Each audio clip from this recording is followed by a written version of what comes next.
There is a question that almost no one thinks to ask about Jewish history, and it is the most important question of all. Not why were the Jews persecuted, not why did they survive, but this: why, in every corner of the world, across every century, did the Jews keep doing the same things? Why were they always the merchants, the moneylenders, the doctors, the lawyers, the scholars? Why, when you look at the Jewish communities of medieval Spain, of Ottoman Constantinople, of Tsarist Russia, of 19th century Vienna, do you find the same occupations, the same social position, the same uneasy relationship with the people around them? Most people assume the answer is something unique to the Jews: their religion, their God, their ancient covenant. But here is what the history books almost never tell you. The Jews were not unique at all, not in the way you think. And by the time this story ends, you will understand something about the modern world, about why we live the way we do, work the way we do, think the way we do, that you cannot unsee. Because the story of the Jews is not just a Jewish story.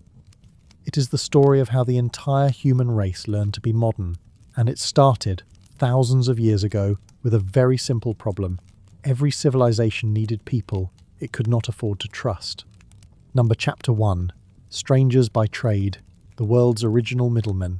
Let us go back, not to ancient Israel, not to the Roman destruction of Jerusalem, but further and wider. Let us look at the whole human world before modernity arrived. For most of human history, the vast majority of people were farmers. They were born on a piece of land, they worked that land, they died on that land. Their identity was inseparable from their soil, their village, their kin. The farmer knew his neighbours, he trusted his cousins. He married the girl from the next valley over. His world was small, intimate, and deeply suspicious of everything outside it. But every civilization, no matter how agricultural, no matter how rooted, eventually needed things that the farmers could not provide for themselves. They needed someone to trade goods across long distances, someone to handle money, since lending to a neighbour felt like exploitation, but lending to a stranger was just business. Someone to deal with the dead, with disease, with the ritually unclean. Someone to be the go-between when two feuding clans needed to negotiate without losing face. And so, in almost every society on Earth, a remarkable solution emerged. You imported an outsider to do the work that insiders could not do. Think about what this means. The dirtiest, most dangerous, most socially necessary work, the work of commerce, of money, of crossing boundaries, was assigned to people who were already outside the community. People who, precisely because they were strangers, could do things that the locals could not. In medieval Korea, the lowest caste, the paekchong, handled the work no proper Korean would touch: basket weaving, shoemaking, butchery, shamanistic ritual, public executions. In Japan, during the Ashikaga and Tokugawa periods, a group called the Ita specialized in animal slaughter, funeral services, and the handling of corpses, all things that Buddhist doctrine declared impure. Another group, the Hinin, monopolized begging, prostitution, and street performance. In the Sahara, traveling blacksmiths served as cattle traders, circumcisers, jewelers, musicians, and conflict mediators among communities that would never have allowed their own members to play these roles.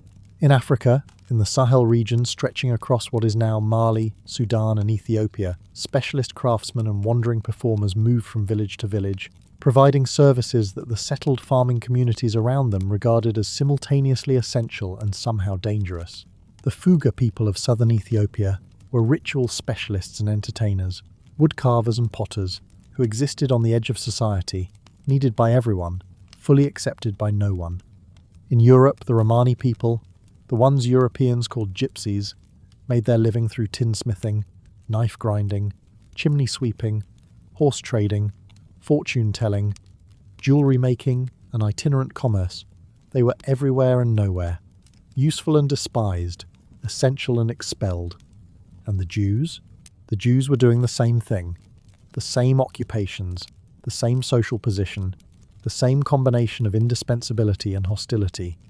Money lending, trade, medicine, law, tax collection, working in the spaces between communities, between religions, between powers, providing the services that everyone needed and no one wanted to admit they needed. This is not a coincidence, it is a pattern, one of the deepest patterns in human civilization. The ancient Greeks had a god for this kind of person. His name was Hermes, Mercury, in the Roman tradition. And it is worth pausing on what exactly Hermes was the god of, because the list is remarkable. And Hermes was the god of travellers and merchants, the god of thieves, the god of messengers, the god of boundaries and crossings, the god of language and translation, the god of trickery and cunning, the god of the dead, specifically, the one who guided souls between the world of the living and the underworld. He wore winged sandals that let him move between realms that no one else could enter. Notice what all these things have in common. Every single domain that Hermes governed was a domain of the in-between. The crossing of borders, the movement of goods, the carrying of messages, the translation between languages, the passage from life to death. Hermes was not a god of farmers or warriors, the people who stayed in one place and fought for territory. He was the god of everyone who made their living by moving, by connecting, by inhabiting the spaces between. And here is the crucial thing. Every civilization had a Hermes. Every culture had a trickster god, a boundary crosser, a deity of cunning and commerce and dangerous knowledge. The Norse had Loki. The West African Yoruba had Eshu. The Aztecs had Quetzalcoatl in some of his aspects. The universal presence of this figure tells you something profound about human society. Every culture, everywhere, recognized that the people who crossed boundaries were different, powerful, necessary, and, always, slightly frightening.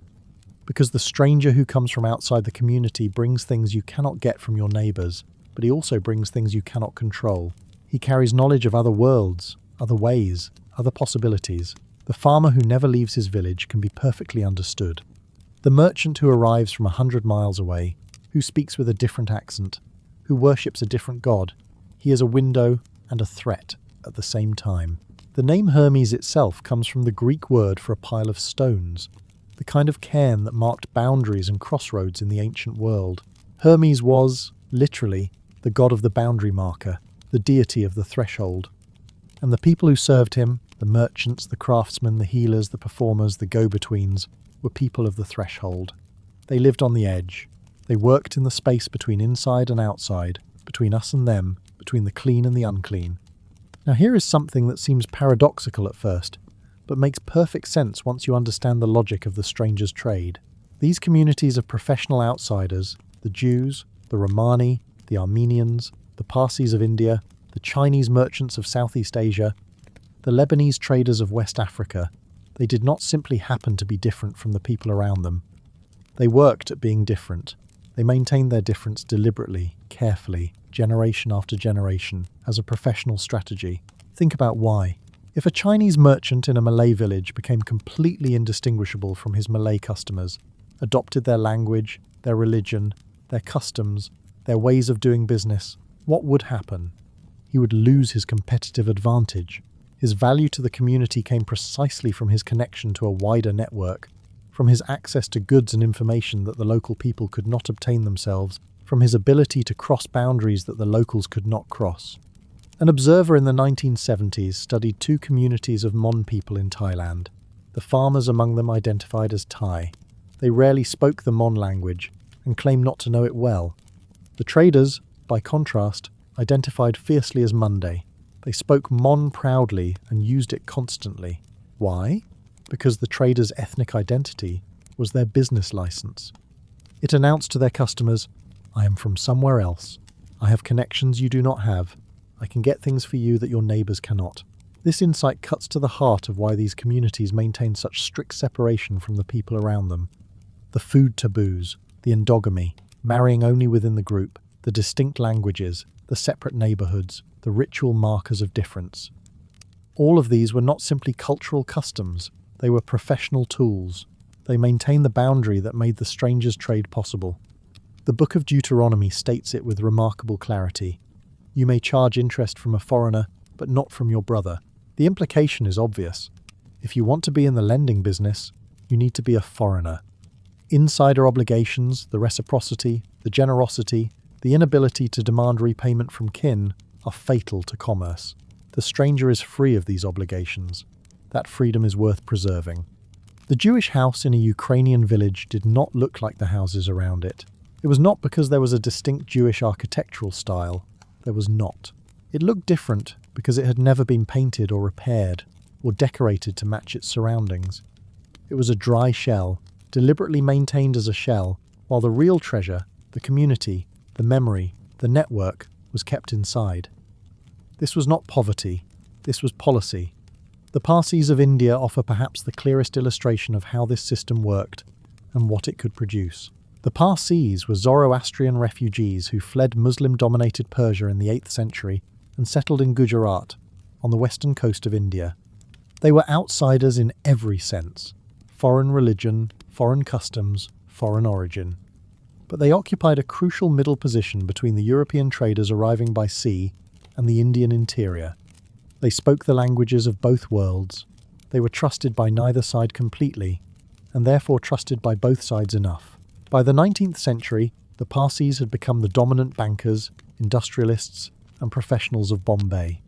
They were the most English-speaking community in India, the most comfortable with Western social customs, not because they had abandoned their identity, but because their identity was defined by the ability to move between worlds. They were Indians to the British and Europeans to the Indians. That double foreignness was their greatest asset. The Chinese merchants who followed European capital into Southeast Asia in the second half of the 19th century played an identical role. Hundreds of thousands of them arrived as contract labourers and ended up controlling the retail trade and much of the industry across Malaysia, Indonesia, Thailand, the Philippines.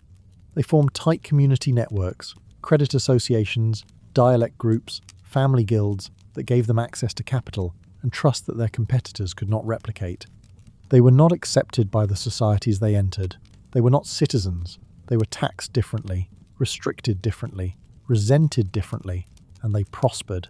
The Lebanese and Syrian Christians who went to West Africa, the Americas, and the Caribbean in the late 19th and early 20th centuries did the same thing. Started as peddlers in the jungle or the countryside, the coral men of Africa, the mescates of Brazil, and worked their way up to fixed shops, then to industry, banking, real estate, transportation. Wherever the Lebanese went, they found competition from Armenians, Greeks, Jews, Indians, or Chinese already on the scene. Because wherever a gap existed between two communities, between a peasant economy and a cash economy, between local production and distant markets, someone had already moved in to fill it. But here is the thing about living in the space between. It is never comfortable. The useful stranger is, by definition, always at risk. These communities provided services that were essential, but they were providing them in a way that felt, to the people around them, slightly unnatural. The moneylender who profits from your debt, the merchant who buys low and sells high without making anything, the craftsman who handles what you cannot bear to touch. Even when these services were desperately needed, the people who provided them attracted resentment. The words merchant and mercenary both come from the same Latin root, merx, meaning goods. And Hermes, let us not forget, was also the god of thieves. So there was always an ambivalence, an admiration that curdled into suspicion, a dependence that produced hostility. The stranger was necessary, and the stranger was blamed. These communities were permitted to live among the settled populations, but always with conditions, always with boundaries, always with the implicit understanding that they existed on sufferance. In good times, this was manageable. In bad times, in times of plague, of war, of economic collapse, of political upheaval, the stranger became the obvious target. He was different. He was outside. He did not belong. And therefore, when something went wrong, it was not difficult to point at him and say, "This is why." The history of these communities is a history of oscillation. Periods of prosperity and integration, followed by expulsion or massacre, followed by resettlement somewhere new, followed by prosperity again. The Armenians remember their genocide. The Romani people were murdered by the hundreds of thousands in the Holocaust. The Chinese of Southeast Asia have been expelled, massacred, and persecuted repeatedly in Indonesia, in Vietnam, in Malaysia. The Jews have been driven out of England, France, Spain, Portugal, and dozens of other places over the centuries, sometimes killed, sometimes simply told to leave. This is not coincidence either. It is the logic of the in-between position taken to its extreme conclusion. The stranger's value is conditional. The stranger's safety is conditional. Everything the useful outsider builds rests on the tolerance of the majority around him. a tolerance that can be withdrawn whenever the majority decides it has had enough. So the Jews were part of a worldwide pattern of useful strangers. They were not unique. And yet, they were. Not in kind, but in degree. And in one crucial additional dimension. The Jews were the most successful of all these communities. They had been at the strangers' trade longer than almost anyone. They had developed the most sophisticated intellectual and religious framework for sustaining the in-between position across generations.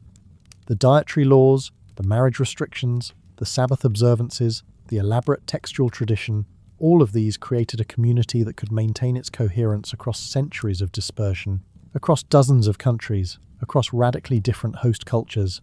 But there was something else. Something that made the Jewish position in Christian Europe uniquely strange. The God of the Christians was a Jew. The scriptures of the Christians were Jewish scriptures. The prophets, the patriarchs, the sacred history that formed the moral and spiritual foundation of European civilization, all of it came from the Jews. This meant that the Jews were not simply useful outsiders, the way the Chinese merchants were useful outsiders in Southeast Asia. They were something far more complicated. They were the original insiders, the people from whom the entire tradition had come, who had nevertheless remained outside. The Christian church taught that the Jews had rejected the Messiah and were therefore cursed, but the Jewish community quietly maintained something else, that the Christians had misread the book, the same book.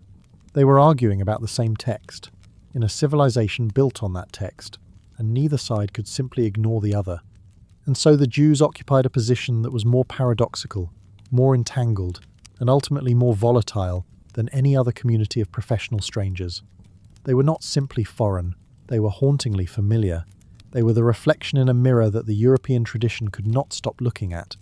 This is what makes the Jewish story the key to understanding the modern world, not because the Jews were chosen, but because the collision between the Jewish position and the forces of modernity, when it finally came, in the 19th and 20th centuries, would tear the old world apart and build the new one on its ruins. And that collision is where our story truly begins.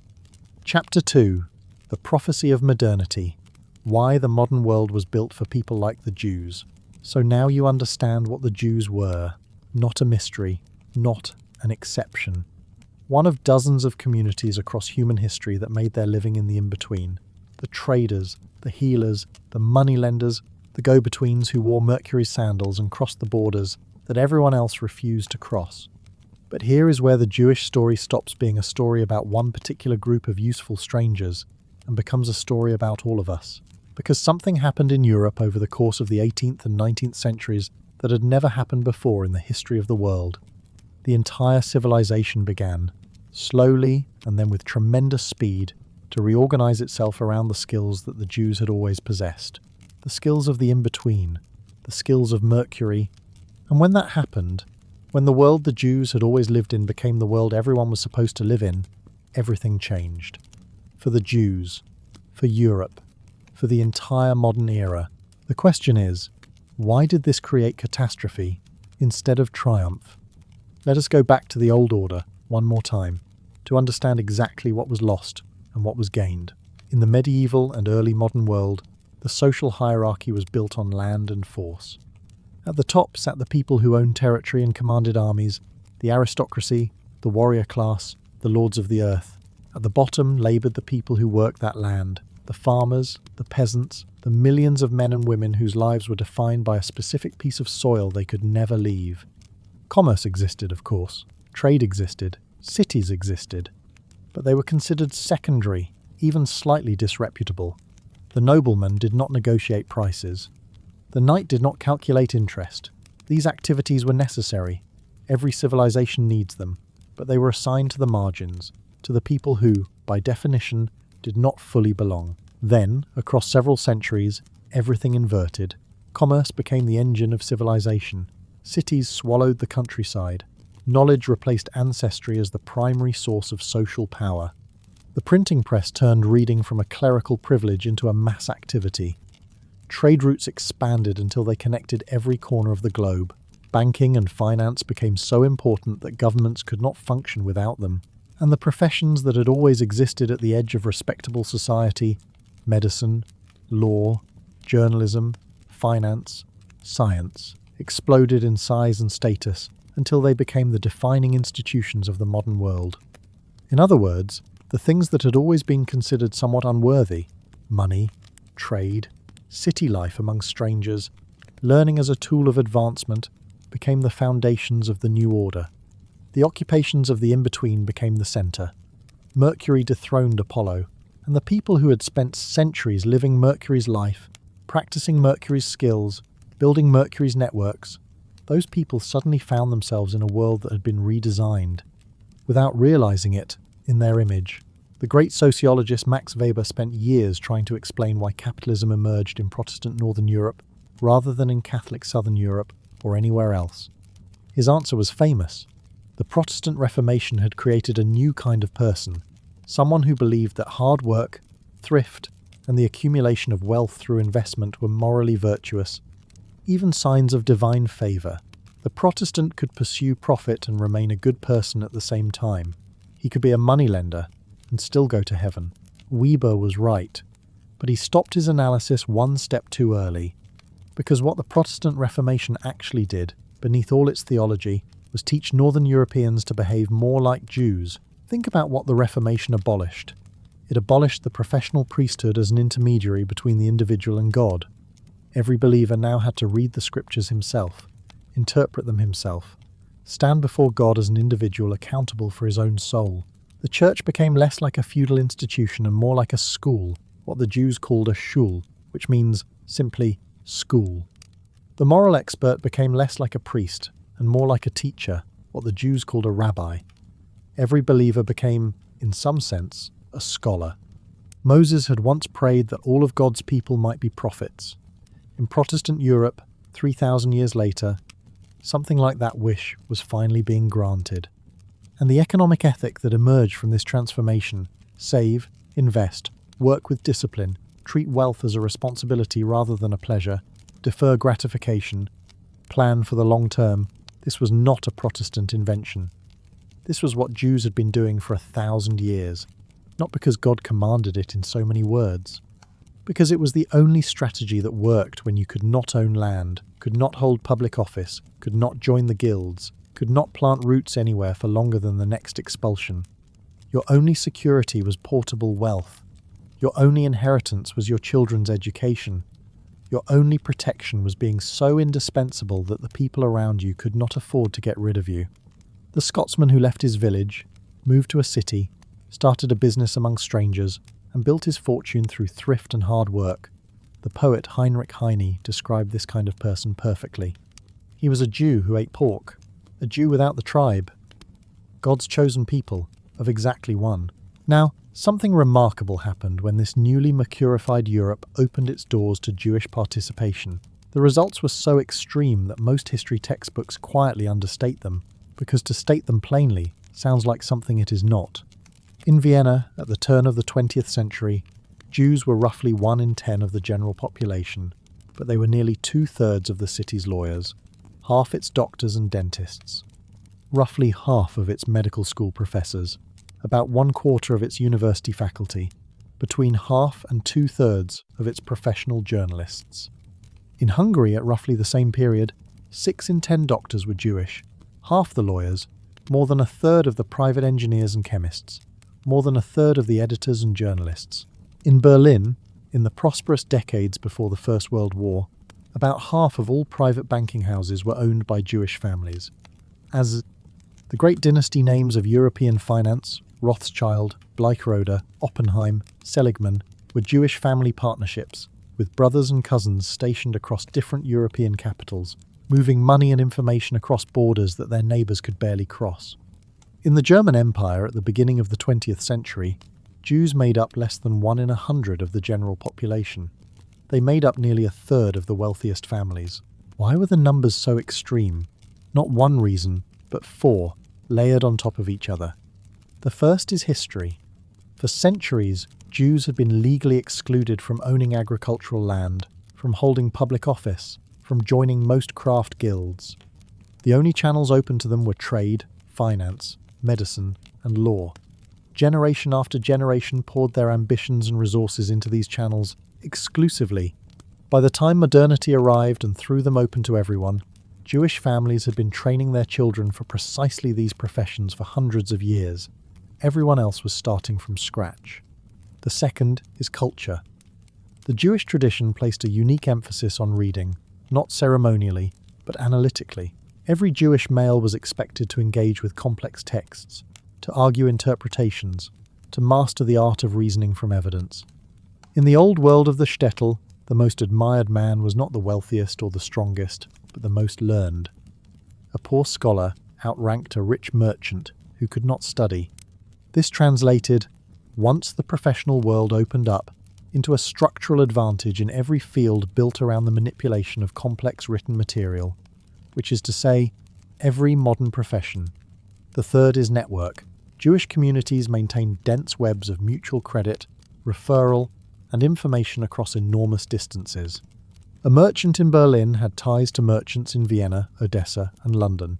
A banker could raise capital internationally because he had family and community connections that no national institution could replicate. This was the ancient advantage of the professional stranger, now operating at civilizational scale. And the fourth is the deepest. The new modern world was built on exactly the same foundations as the old Jewish world. It rewarded portable skills over rooted ones, individual talent over inherited status, the ability to work with abstractions, money, law, language, ideas, over the ability to work with soil and animals. The farmer who had spent his life cultivating a specific plot of land had to learn an entirely new way of being human. The Jew simply continued doing what he had always done and discovered that the world had, without quite meaning to, become his. But here is where the story turns dark. And it turns dark in a way that should feel deeply familiar to anyone paying attention to the world today. The success of the Jews in modern Europe did not make them welcomed.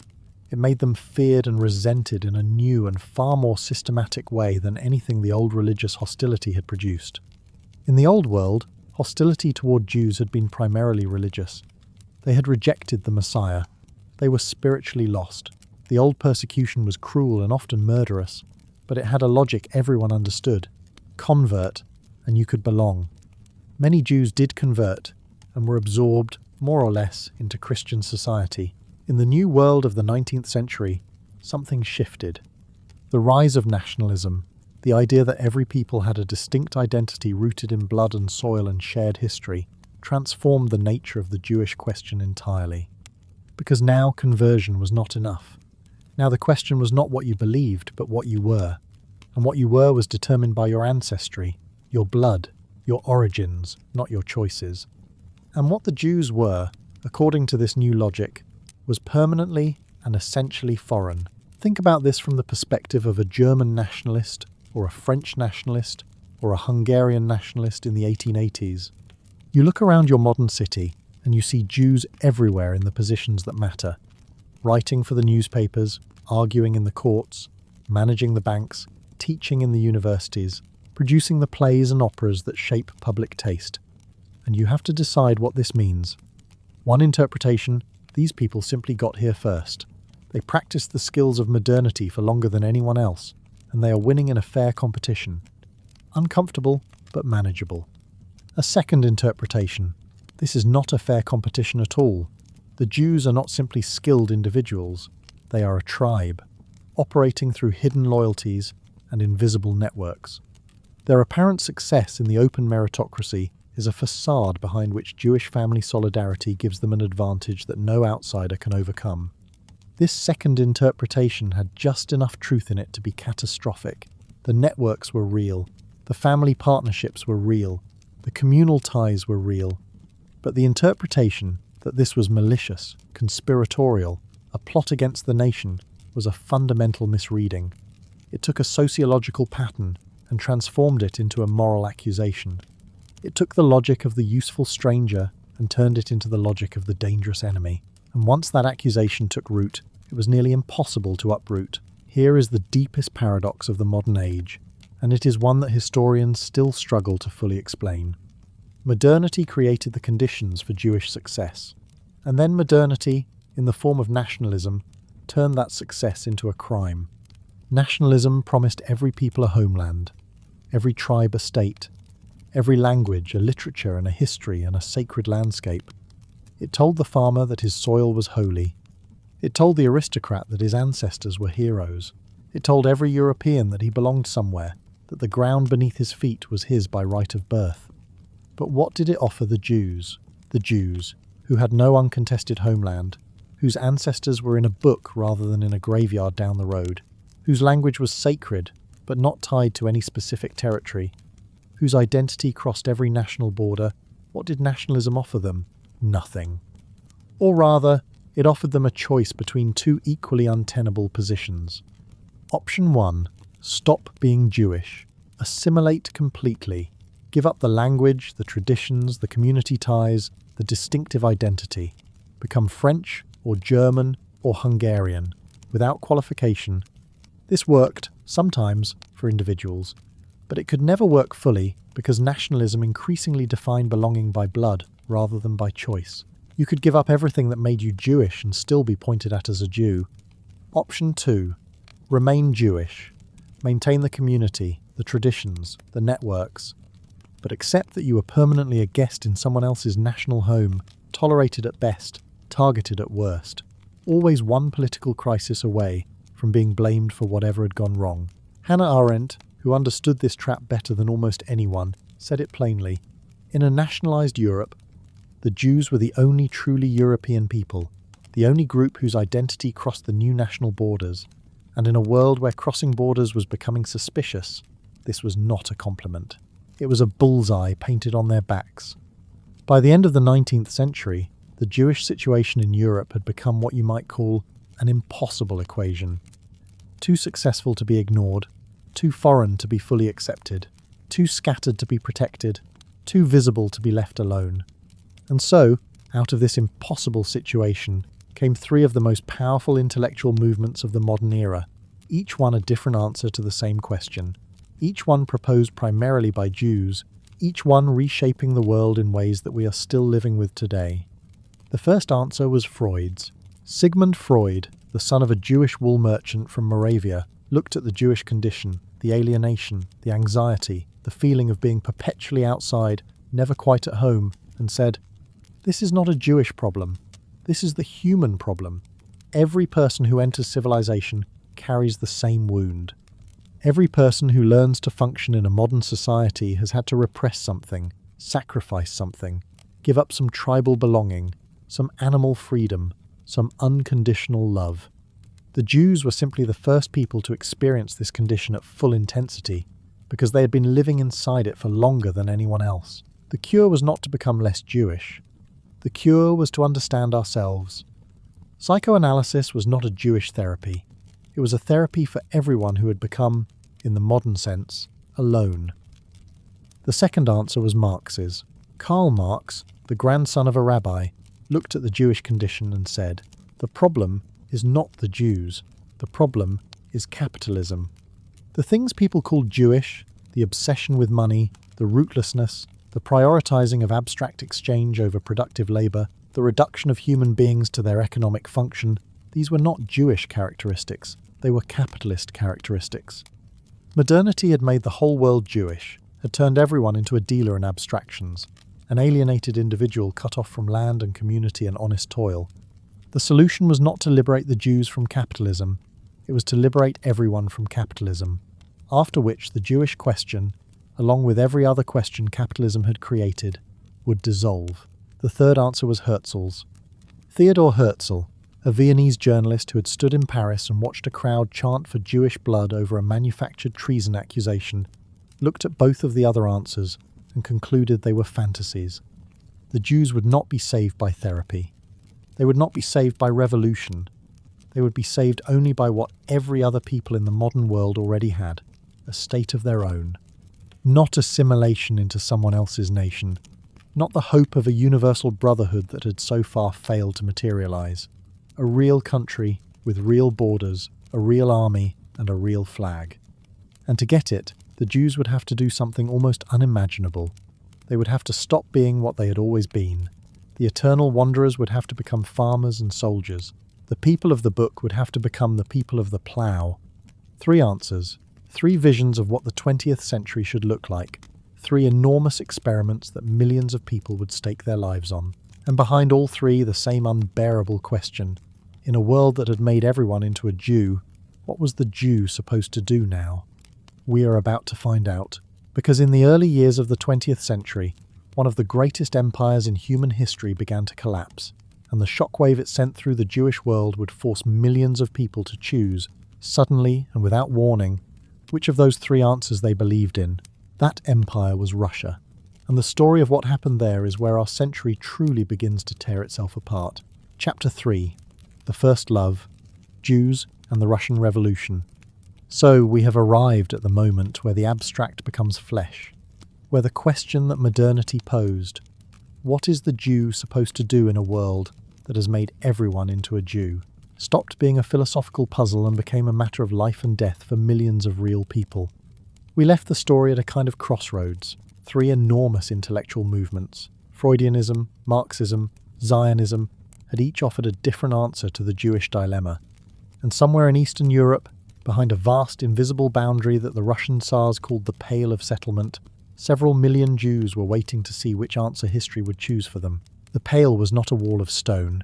It was a wall of law, a line drawn across the map of the Russian Empire in the late 18th century, beyond which Jews were forbidden to live without special permits. It encompassed modern-day Poland, Lithuania, Ukraine, Belarus, Moldova.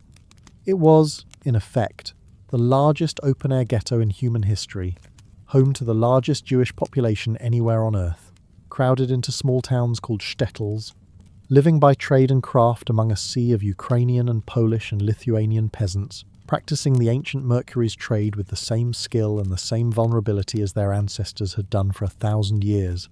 And then, in the last decades of the 19th century and the first decades of the 20th, the Pale began to crack, and everything that had been pent up inside it, the ambition, the anger, the learning, the restless energy of millions of people who had been confined and excluded and persecuted for generations came flooding out into the world.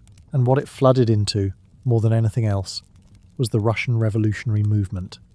What happened next is one of the most dramatic, most consequential, and most misunderstood stories of the modern era. Before we talk about revolution, we need to talk about something more intimate. Something that helps explain why so many young Jews from the Pale threw themselves into the Russian radical movement with such extraordinary intensity. It was not simply politics, it was something more like falling in love. The love object was Russian high culture, Pushkin, Tolstoy, Turgenev, Chekhov, TV, the great literature of the 19th century, that was already becoming one of the crowning achievements of world civilization. For a young Jew from the Pale, encountering Russian literature for the first time was like someone who had spent their entire life in a small dark room suddenly opening a window onto an enormous and luminous landscape. The writer Isaac Babel remembered the exact moment it happened to him, standing in the street at night, looking at the bronze head of Pushkin gleaming in the moonlight, and seeing, for the first time, the world around him as it really was, quiet and unspeakably beautiful. The poet Osip Mandelstam grew up in a family where his mother was the first member to master clear, correct Russian pronunciation, a distinction she treated as a kind of sacred achievement. What he encountered in Russian literature was not just beauty, but the possibility of belonging somewhere, of being part of something larger than the cramped, anxious world of the Jewish neighborhood with its smell of herring and its quarreling grandmothers and its sense of perpetual siege. This pattern was almost universal among the generation of young Jews who left the Pale in the final decades of the 19th century and the early decades of the 20th. Almost every one of them had what they described as a mentor, a Russian teacher, a neighbor, a soldier, a fellow student, who introduced them to the world of Russian culture, and through it, to the world itself. Babel had Maxim Gorky. The revolutionary Abraham Cahan had a man named Vladimir Sokolov, who spoke to him as an equal, who introduced him in a room with officials, students, elderly people, and women, most of them non-Jews, to a world where the distinction between Jewish and non-Jewish simply did not exist. The first time Cahan encountered this, he could hardly believe it. They talked to him as though he were one of them, as though there were no difference between a Jew and anyone else, in a spirit of genuine equality and brotherhood. This was the promise that Russian radical culture made to the young Jews of the Pale. Not merely the promise of political change, the promise of a different kind of human being, a world without the wall. The Russian revolutionary movement had its own special character that made it uniquely receptive to Jewish participation. The Russian intelligentsia, that distinctive class of educated, alienated, idealistic young people who dedicated themselves to literature, philosophy, and social transformation, shared more with the Jews than either side fully recognized. Like the Jews, the Russian intelligentsia were internal exiles. They had grown up in one world, the world of aristocratic families, orthodox parishes, provincial cities, and educated themselves into another. They were suspended between the state they opposed and the peasant masses they idealized but could not quite reach. They were people of books, not people of the soil. Their identity was built around texts, around ideas, around a sense of mission that was almost religious in its intensity. The poet Marina Tsvetaeva put it precisely. In that chosen ghetto of the intelligentsia, every poet was a Jew. The intelligentsia had created something remarkable, a culture of radical youth that offered, to anyone who joined it, an alternative family. You left your biological parents behind, their merchant mentality, their provincial anxieties, their accommodation with an unjust order, and you were adopted into a brotherhood of equals, united not by blood, but by shared conviction.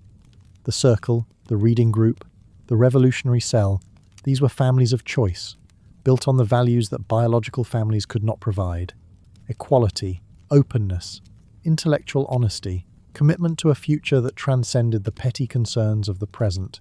For a young Jew escaping from the Pale, this was almost overwhelming in its attraction. The father left behind was not just a Jewish father, but the entire weight of Jewish existence. The ritual observances that felt like superstitions, the obsession with money that felt like complicity, the endless negotiation with hostile authorities that felt like humiliation. And what was waiting on the other side was not just a political movement, but a new kind of belonging. A tribe without the walls that had always defined tribes, a chosen people who had chosen themselves. The numbers tell part of the story. In the 1870s, Jews made up roughly 8% of the populist movement in Russia, but in certain key circles, the radical student networks in Kiev, Odessa, St. Petersburg, they were represented at far higher levels. In the Tchaikovsky Circle, one of the most important early revolutionary groups, Jews made up roughly 20% of the membership, despite being a tiny fraction of the general population. In Kiev, they made up nearly 70% of the local chapter. By the 1880s, Jews constituted 17% of all male radicals brought to political trial and more than a quarter of all female ones. In the peak years of radical activity, Jews represented between a quarter and a third of all activists, and in the southern regions of the empire, closer to 40%. And as the movement evolved from populism into Marxism, Jewish participation only deepened.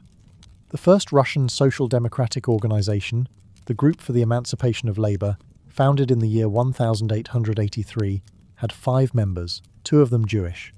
The first explicitly social democratic party in the Russian Empire was the Jewish Bund, founded in the year 1897.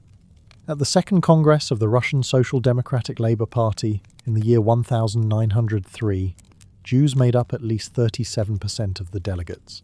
At the Fifth Congress in 1907, roughly a third of all delegates were Jewish. But statistics explain nothing by themselves. The deeper question is why. Why did so many young Jews throw themselves into the Russian revolutionary movement with such extraordinary dedication, with a fervour that often exceeded even that of their Russian comrades? The answer has several layers, and they need to be peeled back carefully. The first layer is the most obvious: persecution. The Tsarist regime treated the Jews of the Pale with naked hostility. They were confined to the Pale by law. They faced quotas limiting how many of them could attend universities. They were subjected to periodic waves of organized violence, pogroms, in which mobs attacked Jewish neighborhoods with the tacit approval of local authorities. In the years 1903 through 1906, a wave of particularly severe pogroms swept through the Ukraine and southern Russia, leaving thousands dead and hundreds of thousands displaced. Young people who grew up under this kind of systematic humiliation, who were told by the law of their own country that they were lesser human beings, who watched their parents navigate an endless series of restrictions and degradations, such people had obvious reasons to want a different world. The revolutionary movement promised a world without ethnic distinctions, without legal categories based on religion or ancestry. For a young Jew in the Pale, this was not an abstract political philosophy. It was the promise of a life that the existing order had explicitly denied them. The second layer is more subtle and more powerful, the particular nature of what the Jews were leaving behind. The young Jewish revolutionary was not simply leaving behind poverty or oppression. He was leaving behind an entire way of life, the traditional Jewish world of religious observance, communal interdependence, and the ancient Mercury's trade. And he was not just leaving it behind. In many cases, he was actively rejecting it, condemning it, declaring it to be the source of everything he most despised. This is the point that most accounts of Jewish radicalism in Russia either miss or understate. The rejection was not just political, it was deeply personal. It was the rejection of a father. Lev Trotsky, writing about his father David Bronstein, an illiterate Ukrainian Jewish farmer who had clawed his way to modest prosperity through decades of hard work, said in what was probably his most orthodox Marxist moment, the acquisitive instinct, the petty bourgeois outlook and way of life, these I struggled to cast off, and I never returned to them.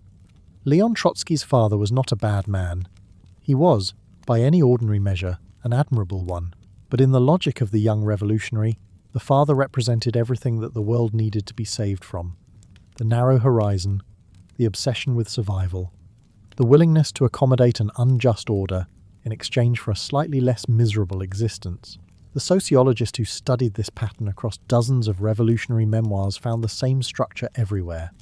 Whether they came from poor families or wealthy ones, from traditionally religious homes or half-assimilated ones, the young Jewish revolutionaries shared one overwhelming common experience: the sense of an unbridgeable gulf between themselves and their parents, a gulf that expressed itself in daily life as an inability to communicate, a refusal to comply, an ever-widening distance from the parents' world, their ways, and their values. And here is where the Jewish case became uniquely extreme. Because for the Jewish radical, the thing being rejected was not just a social class or a political system. It was, in a deep sense, Jewishness itself. They had grown up in a world that Karl Marx, himself the grandson of a rabbi, had described with devastating precision. To be liberated from huckstering and money, he wrote, is the self-emancipation of our time. And what was huckstering and money? What was the world of the market, of the moneylender, of the endless negotiation between buyer and seller? It was, in their minds, the world of the Pale, the Jewish world, the world they were escaping. Then, in the year 1917, the impossible happened.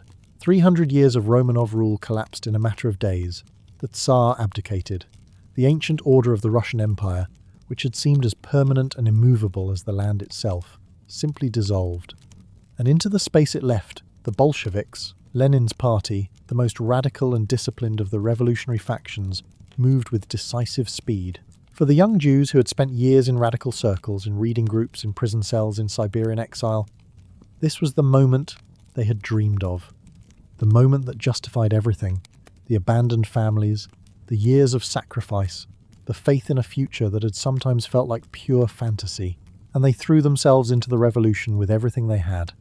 The leadership of the Bolshevik Party in those first crucial years included a remarkable number of men and women of Jewish background. This was not a conspiracy, and it was not a coincidence.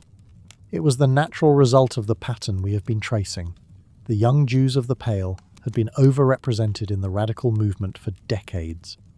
They had paid the price, the prison sentences, the exiles, the years of underground work, and now they were present at the creation of the new order. Leon Trotsky, born Lev Davidovich Bronstein, whose very first school was a Jewish religious elementary school in the Kherson province, became the commander of the Red Army and one of the 2 or 3 most powerful figures in the early Soviet state. Grigory Zinoviev, born Ovsey Gersh Radomyslsky, led the Communist International, the organization that was supposed to bring revolution to the rest of the world. Lazar Kaganovich would become one of Stalin's most faithful lieutenants. Yakov Sverdlov effectively ran the party bureaucracy in the first years after the revolution. In the secret police, the Cheka, the instrument of revolutionary terror, Jews were represented at every level, including some of the highest. These men were not acting as Jews. They were, in a profound sense, acting as anti-Jews. They had rejected everything that Jewishness had meant in the old world: the religiosity, the communal separateness, the endless negotiation with hostile powers, the patience, the survivalism. They believed, with the totality of conviction that only the fully converted can muster, in a universal future in which the old categories of nation and religion would dissolve, in which there would be no Jews and no Russians and no Ukrainians, only the international brotherhood of the working class. The poet Eduard Begritsky, who had grown up in the Jewish streets of Odessa dreaming of escape, described himself crossing the steppe with Pushkin in his heart and a Bolshevik commissar's rifle in his hand. He was marching toward a world that would have no room for the world he came from. This was not hypocrisy. It was the purest expression of what the revolution meant to an entire generation. But here is where the story turns tragic, because the revolution that the young Jews of the Pale helped build was not the revolution they had imagined. The Soviet state that emerged from the chaos of civil war, foreign intervention, famine and terror was not the brotherhood of equals that the reading circles had dreamed of. It was a new kind of empire, one that used the language of liberation while building an apparatus of control, more total than anything the Tsars had managed. And for the Jews, the situation was particularly strange. On one hand, the Soviet state did something that no previous Russian government had done. It outlawed anti-Semitism, opened universities and government positions to Jews, and allowed Jewish cultural life to flourish, briefly, in ways that had been impossible under the Tsars. For the first time in Russian history, a Jew could hold any position in the land. On the other hand, the revolution had been made, in significant part, by people who had rejected their Jewish identity as a condition of joining the revolutionary movement. The Soviet state was officially opposed not just to anti-Semitism, but to all ethnic particularity, including Jewish ethnic particularity. Yiddish culture, Hebrew language, religious observance, Zionism, all of these were suppressed, censored, and eventually persecuted. The young men and women who had left their parents' world to build the universal future had, in effect, destroyed the particular Jewish world that had produced them, and the universal future they were building was consuming them in turn. Trotsky was expelled from the party and murdered. Zinoviev was shot. Kamenev was shot. Sverdlov died young. The generation that had stormed the barricades was devoured by the machine it had created, and the machine showed a particular appetite for its Jewish creators. The writer Isaac Babel, who had ridden with the Red Cavalry and written about what he saw with searing honesty, was arrested in the year 1939 and shot the following year. The investigator who led the interrogation of Babel, the man who was himself trying to escape from the backwardness and limitations of the Jewish world, was a Jew. This is the unbearable irony at the heart of the story. The revolution that promised to end the Jewish problem ended up creating new ones. The young people who had sacrificed everything to build a world without walls found themselves inside a different kind of wall, one they had helped construct with their own hands. In his kit box, the dying young commissar Ilya Bratislavsky carried, side by side, Lenin's portrait and the portrait of Maimonides, the great medieval Jewish philosopher, Revolutionary Party resolutions and a notebook full of Hebrew poetry, the documents of the universal future and the remnants of the particular past. He had thought they were opposites. In death, they lay together. By the early 1920s, it was becoming clear that the three answers to the Jewish question, the Freudian, the Marxist, the Zionist, were not going to converge into a single solution. They were going to diverge, and the Jewish people were going to divide themselves among these answers, and the divisions were going to shape everything that followed. The Jews of Russia, of Poland, of the Baltic states were being forced to choose, stay and build the Soviet future, which promised equality but demanded the abandonment of everything particular. Go to Palestine and build a Jewish state, which promised national dignity but demanded enormous sacrifice in a land that was not yet ready to receive them. Or go to America, which promised neither universal equality nor national redemption but offered something more modest and perhaps more durable, the chance to be yourself, to be Jewish, in whatever way you chose to be, in a country that, for all its imperfections, was not in the business of defining you by your ancestry. 3 answers, 3 destinations, 3 different bets on what the 20th century would turn out to be. The next part of our story follows all 3 of those bets, across the killing fields of Europe, across the Mediterranean, and across the Atlantic, to see which of them came closest to understanding what the century was actually going to demand. Chapter 4. Three Promised Lands: America, Palestine, and the Soviet City. So the revolution came, and it consumed many of the people who had made it. And the world that had promised to solve the Jewish problem had, in the space of a single generation, created new ones that were more devastating than anything that had come before. But remember where we left the larger story. We said that the collapse of the Pale of Settlement sent Jewish communities in three directions. One direction was inward, into the Soviet experiment, which we have just been following. But two other currents were flowing at the same time, carrying millions of people toward radically different destinations, radically different visions of what a Jewish future might look like. One current flowed westward, across the Atlantic, to the United States, the largest and most consequential Jewish migration in history. The other flowed southward and westward, toward a narrow strip of land on the eastern edge of the Mediterranean, the ancient homeland that secular Zionists were beginning to call simply Palestine, and that religious Jews had been praying toward for 2,000 years. Three experiments, three answers to the same impossible question, and they were all running simultaneously, all drawing from the same reservoir of human ambition and desperation and hope. To understand what happened next, we need to follow all three, and understand what each one asked of the people who chose it. Before we follow the migrations, we need to understand what was being left behind.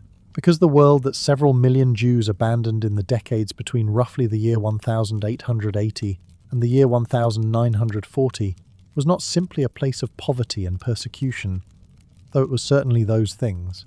It was also a complete civilization, the shtetl, the small market town that dotted the landscape of the Pale of Settlement across what is now Poland, Lithuania, Ukraine, and Belarus, was a world unto itself. It had its own language, Yiddish, the 1,000-year-old amalgam of German, Hebrew, Slavic, and other languages that was the daily tongue of Jewish life in Eastern Europe. It had its own literature, its own humour, its own music, its own calendar, its own moral universe. In the shtetl, the year turned not around the agricultural seasons but around the Jewish holidays, the days of awe in autumn, Passover in spring, the Sabbath every week, which transformed the cramped and often shabby streets into something that felt, for those who were inside it, genuinely sacred. The most admired man in the community was not the wealthiest merchant, but the most learned scholar. Even a poor man who could spend his days in study was considered to have achieved something that money alone could not purchase. And yet the shtetl was also, by the late 19th century, a world under enormous pressure. It was economically marginal. The traditional Jewish occupations were being undercut by industrialization and by the entry of the non-Jewish majority population into commerce. It was physically vulnerable.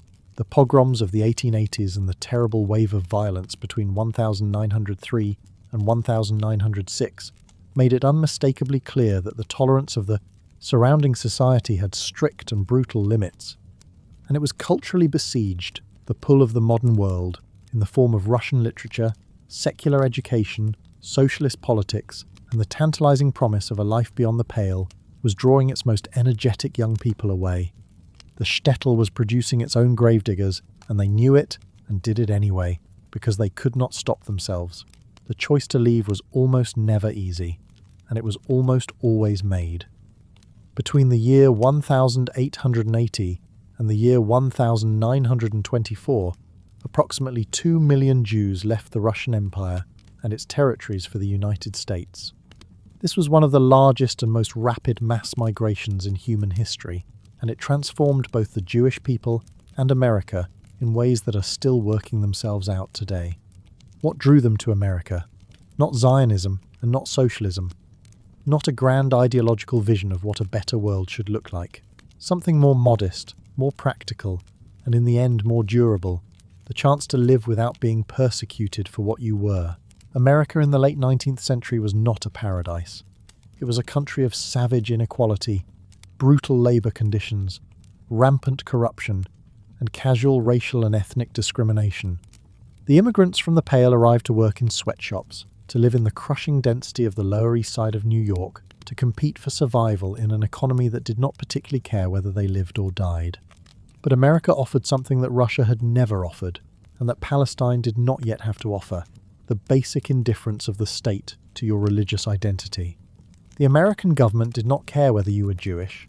It did not impose legal restrictions on where you could live, what schools you could attend, what professions you could enter. The discrimination that Jews faced in America was real. There were quotas at universities, social clubs that did not admit Jews, neighborhoods where Jews were not welcome. But it was unofficial, inconsistent, and, crucially, subject to challenge. It was not written into law as a permanent feature of the order. This was, for people who had grown up under the Tsarist system, almost incomprehensible in its generosity.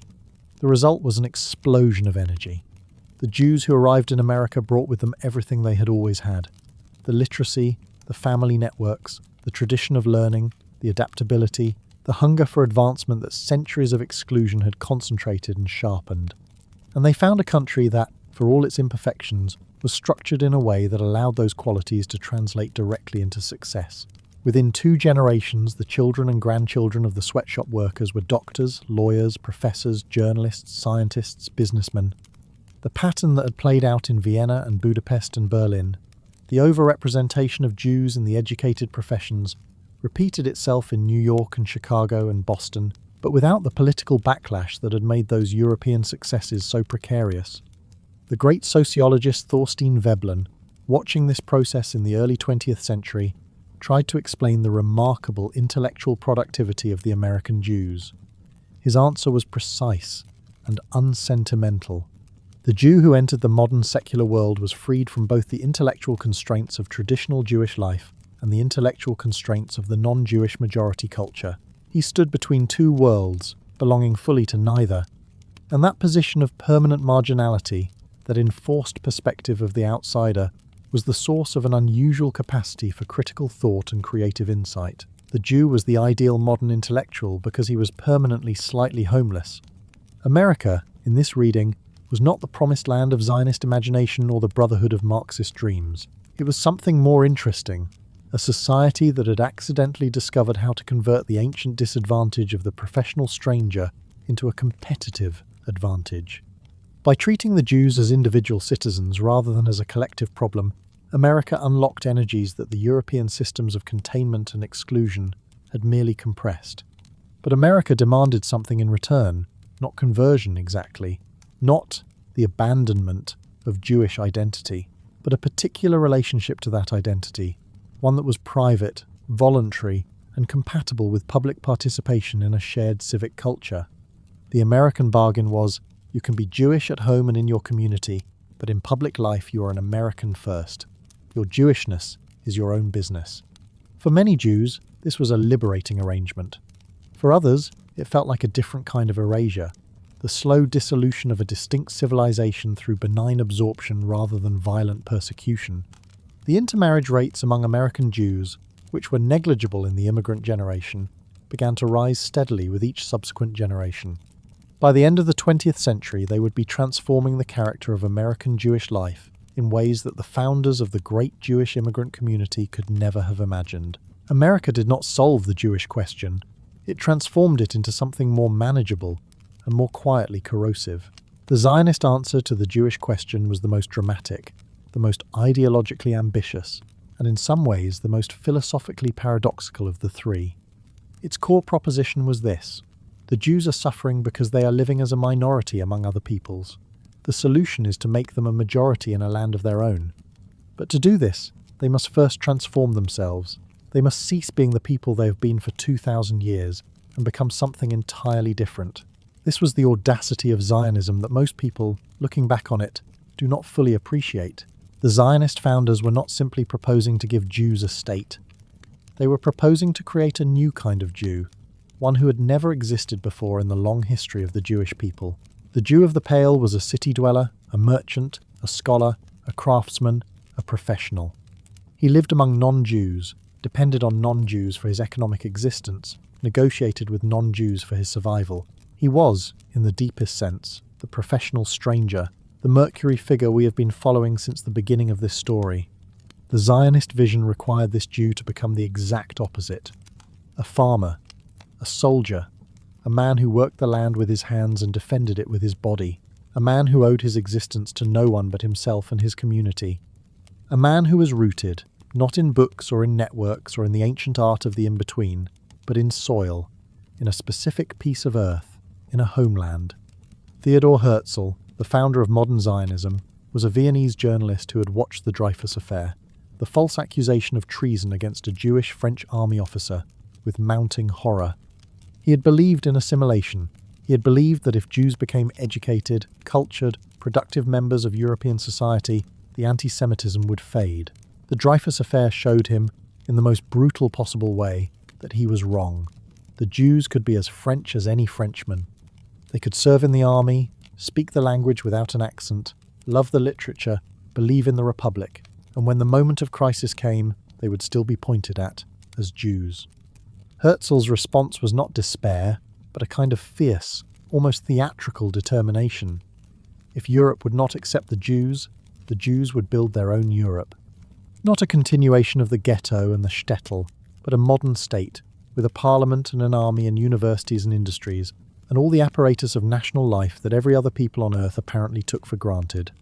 The early Zionist settlers who arrived in Palestine in the waves of immigration beginning in the 1880s and continuing through the 1930s came mostly from the revolutionary culture of the Russian Pale.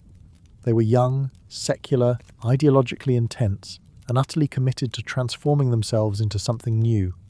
They called themselves pioneers, halutzim in Hebrew, and they meant it in the most literal sense. They were going to do the hard, physical, unglamorous work of building something from the ground up. They drained swamps, they built roads, they planted orchards. They established collective farms, the kibbutzim, where private property was abolished and all work was shared equally. They spoke Hebrew, the ancient sacred language of the Torah, which they were deliberately reinventing as a language for daily life, for buying bread and arguing about politics and falling in love. This was, as the author noted, the most radical of all nationalisms, the only nationalism that required its adherents to become something they had never been, rather than celebrating what they already were. The French nationalists celebrated the French peasant and the French soldier. The German nationalists celebrated the German forest and the German folk. But the Zionist nationalist looked at the Jew of the Pale, the merchant, the scholar, the professional stranger, and said, "This is precisely what we must stop being." The results of this transformation were astonishing. A community that had produced almost no farmers in 2,000 years began to develop one of the most innovative agricultural sectors in the world. A people who had been associated for centuries with physical timidity began to produce soldiers of extraordinary effectiveness. The Hebrew language, which had existed only as a liturgical and scholarly tongue for nearly 2 millennia, became a living vernacular, spoken by children on playgrounds and workers in fields. But the Zionist answer also carried costs that were visible from the beginning and became more acute as time passed. The land where the Jewish state was being built was not empty. It was inhabited by Arab populations, Palestinian Arabs who had their own attachment to the same soil, their own villages and farms and cities, their own sense of belonging to a place that was being, in their experience, taken from them. This was a tragedy embedded in the structure of the Zionist solution from the very beginning. Not because the Zionists were uniquely callous, they were, by the standards of the age, no more ruthless than most nation builders. But because the particular solution to the Jewish problem that Zionism offered required the displacement of another people's solution to their own problem of belonging somewhere, the conflict that resulted from this collision of needs and rights is still unresolved. It is, in its deepest structure, a conflict between two groups of people who are each right about the most important thing, their need for a home, and each wrong about the same thing, the assumption that their right to a home takes precedence over the others. And then there was the third path, the Soviet path, the path that millions of Jews in the former Pale of Settlement chose, or found, chosen for them, in the decades following the revolution. We have already traced the story of the revolutionary generation, the young men and women who had rejected their parents' world and thrown themselves into the Bolshevik project with the intensity of true believers. But the Soviet Jewish story did not end with the revolutionaries. It continued into the 1920s and 30s, as the Soviet state transformed itself from a revolutionary moment into a functioning and deeply oppressive society. What the Soviet state offered the Jews in those early decades was something genuinely unprecedented in Russian history.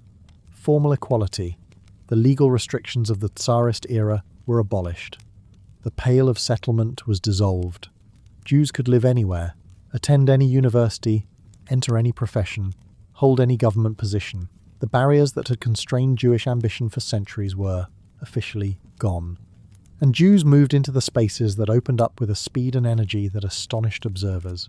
The cities of the former Pale, Kiev, Kharkiv, Minsk, Odessa, saw their Jewish populations surge as young people from the shtetls poured in, pursuing education and careers and the dazzling possibility of a life defined by what you could do, rather than what you were born.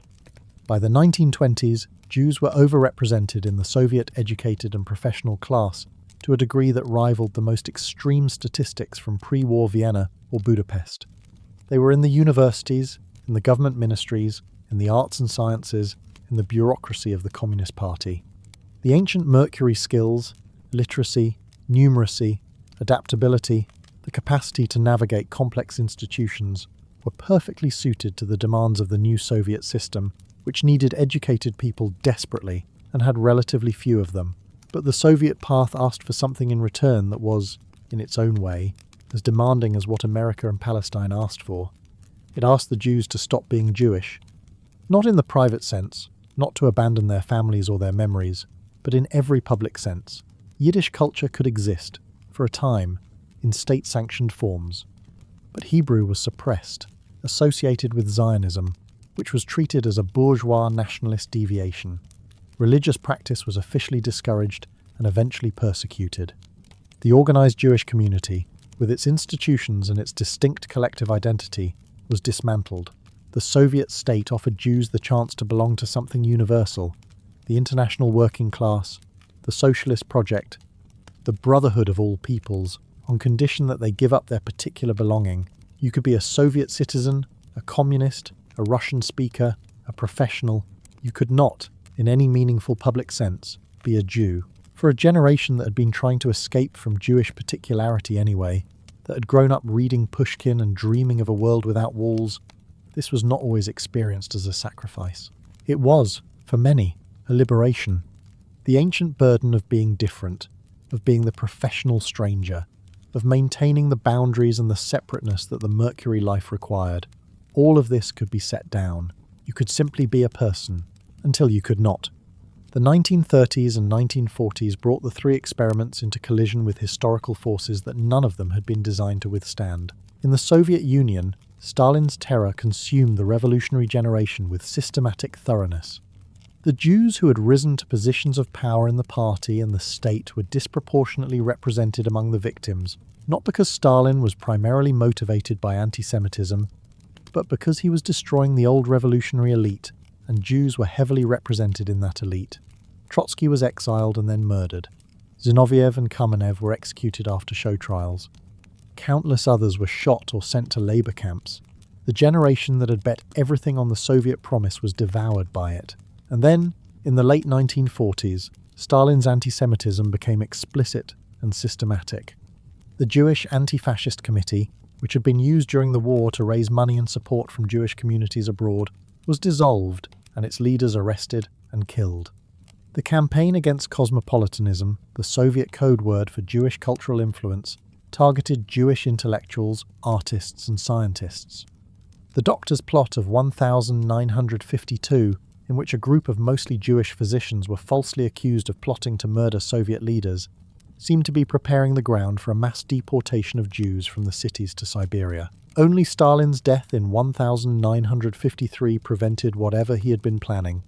The Soviet answer to the Jewish question had failed, not in the sense that individual Jews had not prospered, many had, enormously, but in the sense that the promise of universal belonging had turned out to be, once again, conditional. The state that had abolished the Pale had recreated, in a different form, the ancient logic. The Jews were welcome as long as they were useful, and threatening when they became too prominent. In Europe, the story was catastrophically worse. The Nazi answer to the Jewish question, which we will examine in the next part of our story, was not, as it might appear, simply an extreme version of the old religious persecution. It was something genuinely new. A systematic, industrialized attempt to solve the Jewish problem through total extermination. It drew on the most modern tools, bureaucracy, railways, chemistry, census data, the apparatus of the modern state, to accomplish something that no previous civilization had seriously attempted: the complete elimination of an entire people from the face of the earth. By the time it was over, 6 million Jews were dead. 1/3 of the entire Jewish people. The Jewish communities of Poland, Ukraine, the Baltic states, Hungary, the Netherlands, France, communities that had existed for centuries, that had produced great literature and science and commerce and art, were simply gone, wiped out, as if they had never been. The 3 experiments had each failed in different ways. The Soviet experiment had offered belonging at the price of identity, and then withdrawn even that.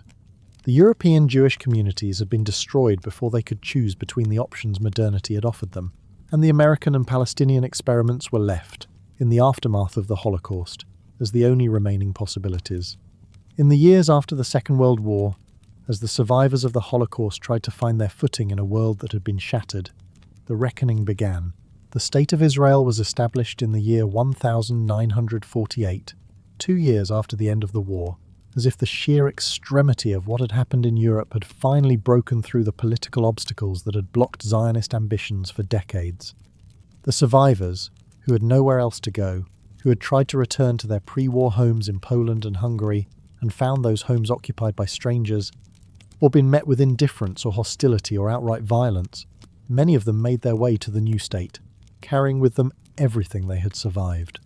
The American Jewish community, which had grown large and relatively prosperous during the decades of immigration, found itself suddenly central to the project of Jewish survival in a way it had not expected. The community that had been trying to assimilate quietly, to be American first and Jewish second or third, was confronted with the Holocaust's revelation. That assimilation, however successful, was not a guarantee of safety.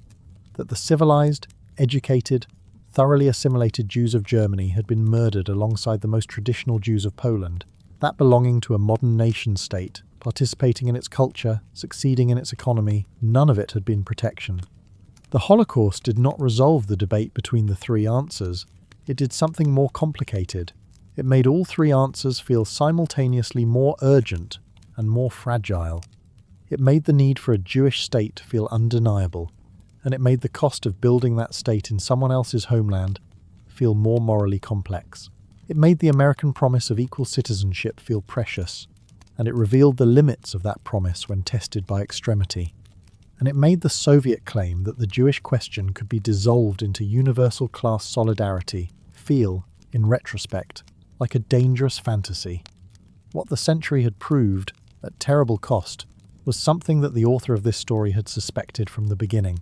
The Jewish question was not a Jewish problem. It was modernity's problem. The Jews were the canary in the coal mine of the modern world, the people whose fate revealed, with unusual clarity, what the modern nation-state could do to people it decided did not belong. And the nation-states that had made that decision were still standing, still arguing about belonging, still drawing lines between insiders and outsiders. No, still finding, in each generation, a new version of the same ancient question: who counts as one of us? The answers the Jews had found, America, Israel, the Soviet experiment, were not final answers.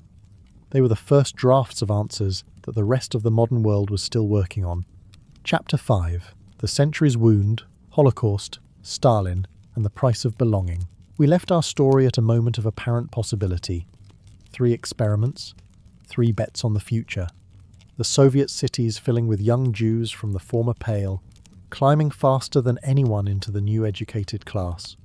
The American shore absorbing 2 million immigrants who were already outpacing every other group by almost every measure of advancement. Palestine slowly, painfully accumulating the human material of a future state. And then history intervened, not gently, not gradually, but with the kind of sudden, total catastrophe that makes everything that came before feel like prologue, and everything that comes after feel permanently shadowed. The 1930s and 1940s were not just bad years for the Jews. They were the years in which the question that modernity had posed, what do you do with the people who don't belong to any nation-state, received its final, definitive, and unforgivable answer. The answer was, you kill them. All of them. To understand what happened in Europe between 1933 and 1945, you have to understand something that gets lost in the sheer enormity of the numbers. The Holocaust was not an explosion of primitive barbarism. It was not a reversion to the Middle Ages. It was not the kind of spontaneous, disorganized pogrom violence that Jews had endured for centuries in the Russian Empire. It was the opposite of all those things. It was a project of extraordinary administrative sophistication, carried out by one of the most educated, culturally advanced, technologically capable societies in the history of the world. Germany in the 1930s was the country of Goethe and Schiller, of Bach and Beethoven, of Kant and Hegel. Its universities were among the finest on earth. Its scientists had won more Nobel Prizes than any other nation. Its civil service was a model of efficient bureaucracy. Its railway system was the envy of Europe. And it used all of these tools, the bureaucracy, the railways, the chemistry laboratories, the census data, the legal system, to accomplish something that no previous civilization had seriously attempted: the systematic, industrial murder of an entire people. What made this possible? Not simply hatred. Hatred of Jews had existed in Europe for 2,000 years. Pogroms had killed thousands. Expulsions had displaced hundreds of thousands. But nothing on the scale of the Holocaust had ever happened before. What made it possible was the combination of ancient hostility with the specific tools of the modern state. The nation-state, as it developed in the 19th century, had acquired capabilities that no previous form of political organization possessed. The ability to know exactly who lived within its borders, to track them, to classify them, to move them, to concentrate them, to dispose of them. The machinery of modern governance, census records, identity papers, railway timetables, industrial chemistry, was designed for productive purposes. But it could be turned to destructive ones with terrifying efficiency. The Nazis understood this. They understood that the Jewish problem, as they defined it, was a modern problem, and they proposed to solve it with modern methods. The genocide they carried out was not a failure of modernity. It was modernity's most extreme and most horrifying possibility realized. By the time the killing stopped, 6 million Jews were dead. Poland, which had been home to the largest Jewish community in the world, 3.5 million people, a civilization of extraordinary richness and depth, was essentially empty of Jews. The communities of Lithuania, Latvia, Estonia, Ukraine, Belarus, communities that had existed for centuries, that had produced the writers and thinkers and merchants and musicians we have been following throughout this story, were gone. Not damaged, not diminished, gone. 1/3 of the entire Jewish people had been murdered in the space of roughly 4 years. While the Holocaust was unfolding in German-occupied Europe, the Jews who had chosen the Soviet path were discovering their own version of catastrophe. Slower, more ambiguous, but ultimately no less devastating to the project they had invested their lives in. We left the Soviet Jews at a moment of extraordinary success. By the mid-1930s, the young men and women who had poured out of the Pale into the Soviet cities had achieved something remarkable. They were dramatically overrepresented in every educated profession. They filled the universities, the government ministries, the arts, the sciences. In Leningrad in the year 1939, Jews made up nearly 70% of all dentists, nearly 60% of all pharmacists, 45% of all defense lawyers, nearly 40% of all doctors. And at the very apex of Soviet power, in the secret police, the instrument of the regime's violence, Jews were also dramatically overrepresented. In the year 1934, when the political police was reorganized as the NKVD, Jews constituted the single largest national group among its senior leadership. 42 Jews out of 111 senior officers. 12 of the 20 main departments of the NKVD were headed by officers who identified themselves as Jewish. These were not people acting as Jews. They were acting as committed Bolsheviks, men and women who had broken with everything their parents had been, who had renounced Jewish particularity as thoroughly as they had renounced religious faith or private property. They were the most radical representatives of the generation that had tried to solve the Jewish problem by dissolving it into a universal project. And then, beginning in 1936 and accelerating through 1937 and 38, Stalin turned the machinery of the Soviet state against the people who had built it. The Great Terror, the massive wave of arrests, show trials, and executions that swept through the Soviet elite in those years was not primarily an attack on Jews. It was an attack on the old Bolshevik generation, on anyone who had independent standing, independent contacts, independent ideas. But because Jews were heavily represented in the old revolutionary elite, they were heavily represented among the victims. Zinoviev and Kamenev, who had stood at Lenin's side through the revolution and the Civil War, were executed after show trials in which they confessed to crimes they had not committed. The entire leadership of the Jewish Anti-Fascist Committee, the organization that had rallied Jewish support for the Soviet war effort, was arrested and shot in the year 1952. The writer Isaac Babel, who had ridden with the Red Cavalry and immortalized the revolution in prose of devastating beauty, he was arrested in 1939 and shot in 1940.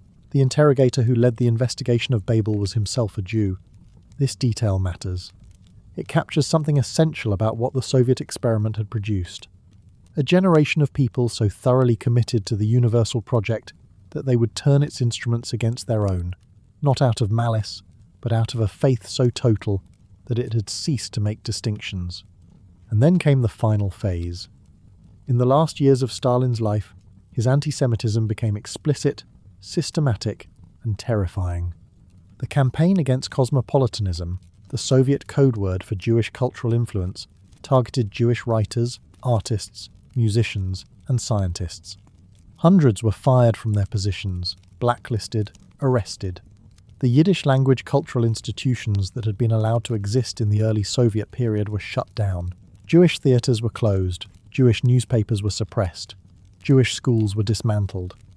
And then, in January of 1953, came the doctor's plot, the accusation that a group of mostly Jewish physicians, personal doctors to the Soviet leadership, were conspiring to murder their patients on behalf of American intelligence and international Zionism.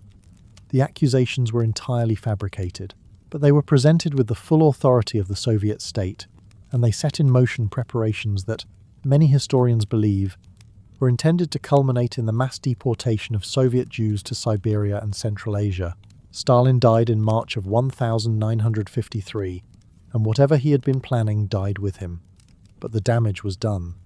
The experiment that had promised to solve the Jewish question by dissolving it into universal brotherhood had ended by recreating, in a new and specifically Soviet form, the oldest and most familiar dynamic. The Jews were welcome until they were not. Their success was celebrated until it became threatening. Their loyalty was taken for granted until it was used as evidence against them. The generation that had renamed itself after Lenin and Trotsky and the International, the generation that had given its children names like Leningrad and Ninel and Marlen, discovered, in the end, that the new names had not changed the old story. While all of this was happening in Europe and in the Soviet Union, the American Jewish community was going through its own complex evolution, one that would ultimately determine the shape of Jewish life in the second half of the 20th century. The Jewish immigrants who had arrived in America between roughly 1880 and 1924 had done what Jews had always done. They had turned their skills and their networks and their hunger toward whatever opportunities the new environment offered, and America offered plenty. Within 2 generations, the children and grandchildren of the sweatshop workers were in the universities, the professions, the arts, the sciences, and, increasingly, the business world. By the 1920s, the overrepresentation of Jews in American higher education had become conspicuous enough that Harvard, Columbia, and other elite universities began imposing informal quotas to limit Jewish enrollment. Harvard's Jewish population had reached roughly 20% of the student body by the end of the First World War. Columbia's was closer to 40%. The quotas brought those numbers down, but they did not stop the upward trajectory. They simply slowed it. And in the 1930s, as the Depression devastated the American economy and news from Europe grew increasingly dark, a significant portion of the American Jewish intellectual community turned to the same answer that their counterparts in Russia had turned to a generation earlier: socialism, communism, the radical critique of capitalism as the root of all the evils they saw around them. The children and grandchildren of the Russian Jewish immigrants sat in the cafeterias of the City College of New York and the living rooms of the Bronx and argued about Trotsky versus Stalin, about the Popular Front and the Spanish Civil War, about whether the Soviet Union represented the hope of mankind or its latest betrayal. They were, as the writer Alfred Kazin remembered, absolutely convinced that the meaning of history was being worked out somewhere else.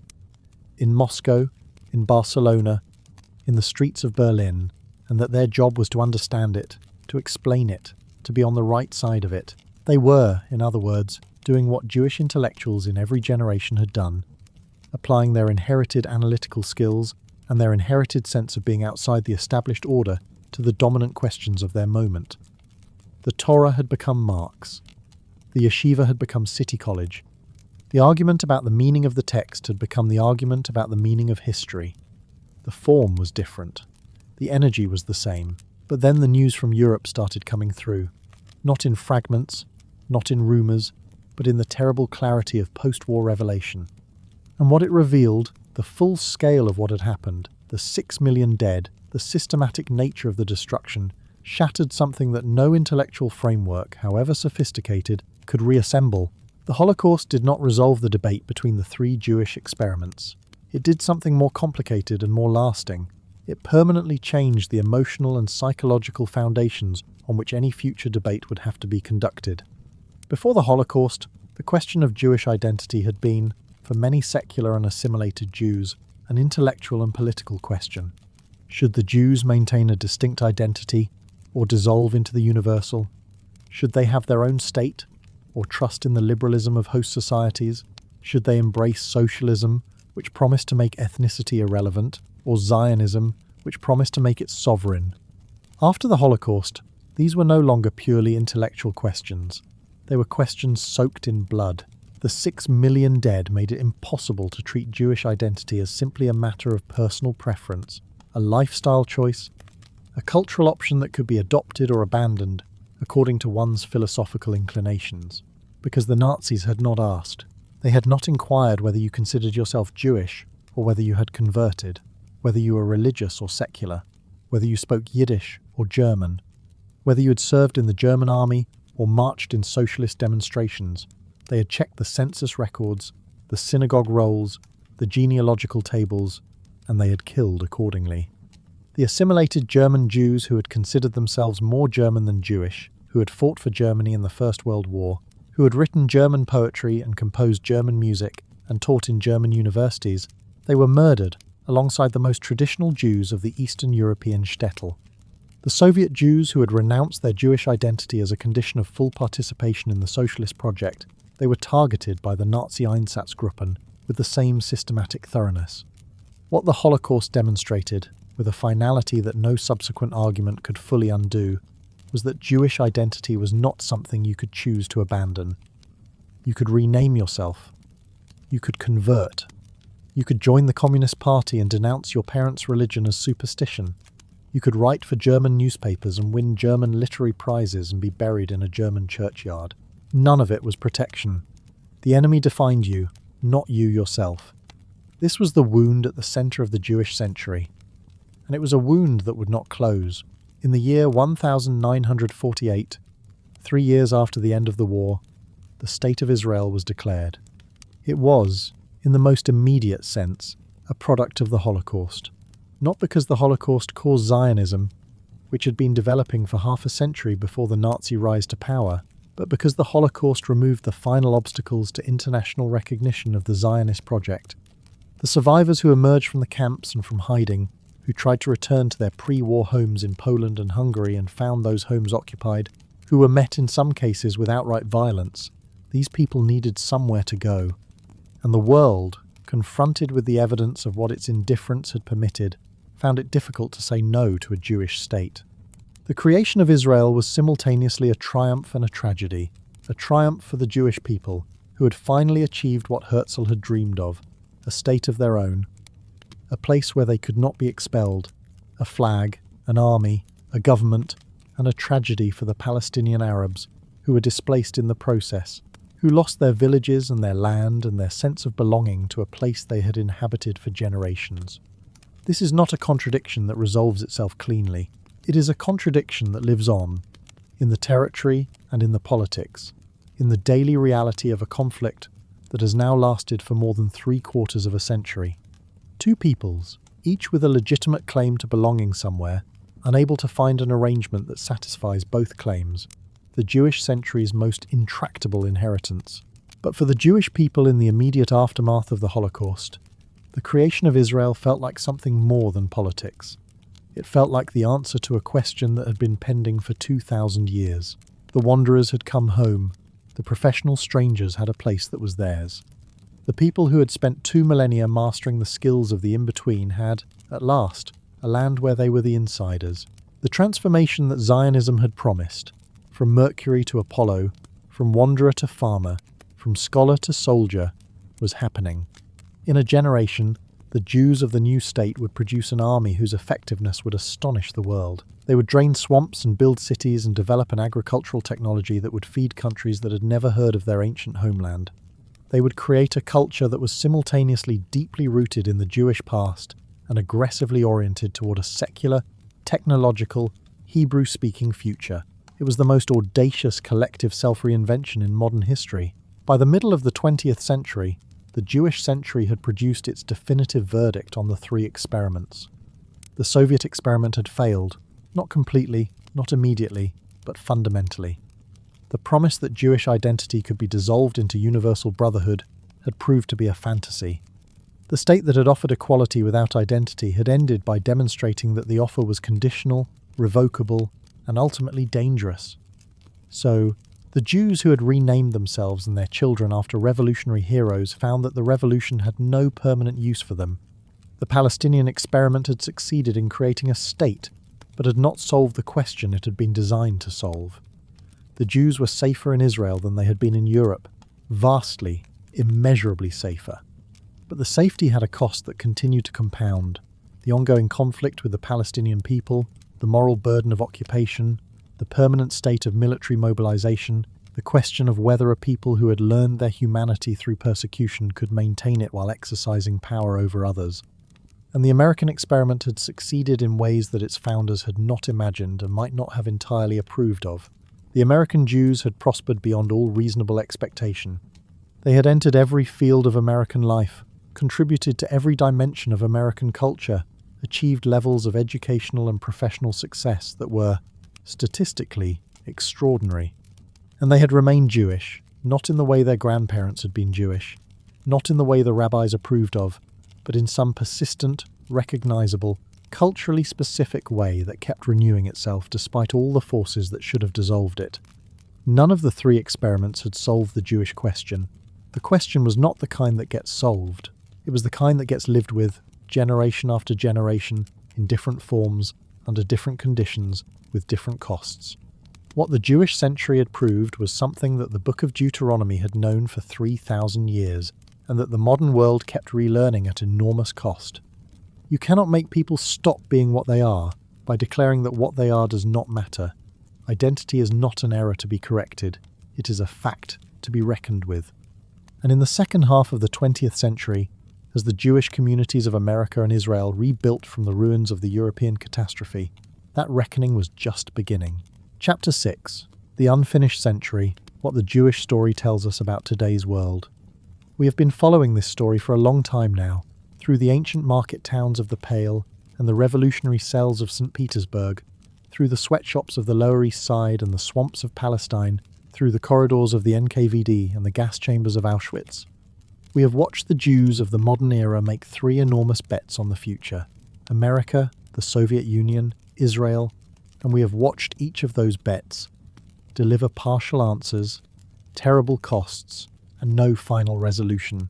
Now we arrive at the part of the story that most history books treat as the ending. The Holocaust is over. The State of Israel exists. The American Jewish community has achieved something extraordinary by any historical measure. The Soviet Jews, after decades of pressure and persecution, are finally being allowed to emigrate. But this is not the ending. It is the moment when the questions that the Jewish century raised for everyone, not just for the Jews, come into sharpest focus. Because everything the Jews experienced in the 20th century, the promise and the betrayal, the success and the resentment, the belonging and the exclusion, was not a uniquely Jewish experience. It was a preview of what modernity was going to do to everyone, and that preview is still running. Let us start with the most visibly successful of the 3 experiments, because its success reveals something important about the nature of belonging in the modern world. By the 1950s and 60s, the transformation of American Jewry was essentially complete, and the result was unlike anything in the history of the Jewish people, or, arguably, in the history of any immigrant community anywhere. The grandchildren of the sweatshop workers from the Lower East Side had dispersed across the country. They had left the old immigrant neighborhoods, the Bronx, Brooklyn, the Lower East Side, and moved to the suburbs of New Jersey and Long Island and Connecticut and California. They had changed their names in many cases from the names that announced their origins too loudly. They had sent their children to the best universities in the country, and their children had gone on to define those universities' intellectual character. They had entered medicine, law, journalism, finance, science, entertainment, and academia in numbers so disproportionate to their share of the population that observers kept reaching for new words to describe what they were witnessing. In the year 1969, Jews, less than 3% of the American population, held 27% of all law school faculty positions, 23% of medical school faculty positions, 22% of all biochemistry professorships. In 17 of the most prestigious American universities, they made up 36% of law professors, 34% of sociologists, 28% of economists, 26% of physicists. Yale University had one Jewish professor in the year 1949. By 1970, 18% of Yale's faculty was Jewish. This was, by any measure, one of the most rapid and dramatic ascents in social history. A community that had arrived, in its majority, as desperately poor immigrants speaking no English, with no connections, no property, and no recognized standing in American society, that community had, within 2 generations, achieved what no previous aristocracy, no established dynasty, no hereditary elite had achieved through centuries of accumulated advantage, dominance in the knowledge-producing and knowledge-interpreting institutions of the most powerful society on earth. How did this happen? The honest answer involves all the elements we have been tracing throughout this story: the ancient emphasis on literacy and learning, the family networks that channeled resources and information, the adaptive intelligence cultivated by centuries of living as outsiders who had to be more useful than insiders just to survive, the freedom that America, uniquely among modern states, offered to this community to deploy these skills without the political restrictions that had constrained them everywhere else. But something else happened too, something that the early Zionists and the early Bolsheviks, with their programs of radical self-transformation, had not anticipated. The Jews did not transform themselves into Americans by stopping being Jewish. They transformed America, subtly, incrementally, largely without intending to, by bringing their particular intellectual and cultural habits into the central institutions of American life. The therapeutic culture that came to define post-war American society, the language of psychology, the emphasis on emotional authenticity, the belief that the examined life was the only fully human one, the conviction that suffering required interpretation rather than simply endurance. All of this bore the unmistakable imprint of Freudian ideas that had been developed in the Jewish intellectual world of Vienna and brought to America by Jewish refugees and their students. It was not a conspiracy, it was a convergence of sensibility. The ancient Jewish habit of textual interpretation, of arguing about meaning, of refusing to accept the surface of things as their totality, this translated, in the American context, into a particular way of understanding human experience that proved enormously powerful and enormously influential. The descendants of Tevye the dairyman had not become Americans by abandoning Tevye's world. They had become Americans by translating Tevye's world into a language that America could use. While the American Jews were ascending, the Soviet Jews were enduring a slow, grinding descent from the heights they had reached in the 1920s and 30s. Stalin's death in 1953 had stopped whatever he had been planning, but it had not reversed the general direction of Soviet policy toward Jews. Throughout the 1950s and 60s, Jews faced increasing informal discrimination in university admissions, in appointments to sensitive government positions, in the granting of academic degrees. The quota system that had been applied to Jews in Tsarist universities, the numerus clausus, the percentage norm, was recreated, informally but effectively, by a Soviet state that officially denied the existence of any ethnic discrimination. The community that had arrived in the Soviet cities in the 1920s, with the faith of true believers, that had built the new society with extraordinary energy and dedication, that had given its children names celebrating the revolution's heroes, this community found itself, by the 1960s and 70s, in a position that its founding generation would have found unimaginable, excluded on ethnic grounds from the institutions that the founding generation had helped to create. The irony was almost too painful to contemplate. The Jews who had rejected Jewish particularity as the condition of full participation in the Universal Soviet project discovered that the Soviet state had never actually offered them universal membership. It had offered conditional membership contingent on the state's assessment of whether Jewish participation was useful or dangerous at any given moment. When it was useful, as in the early revolutionary years, Jews were welcomed at every level. When it became threatening, when the prominence of Jews in the educated class started to look to Russian nationalists within the party and the state like evidence of alien domination, the welcome was withdrawn. The state that had promised to solve the Jewish problem by dissolving all ethnic distinctions had, in the end, recreated the oldest and most familiar version of the Jewish problem. The Jews were too successful, too visible, too prominent. They needed to be cut down.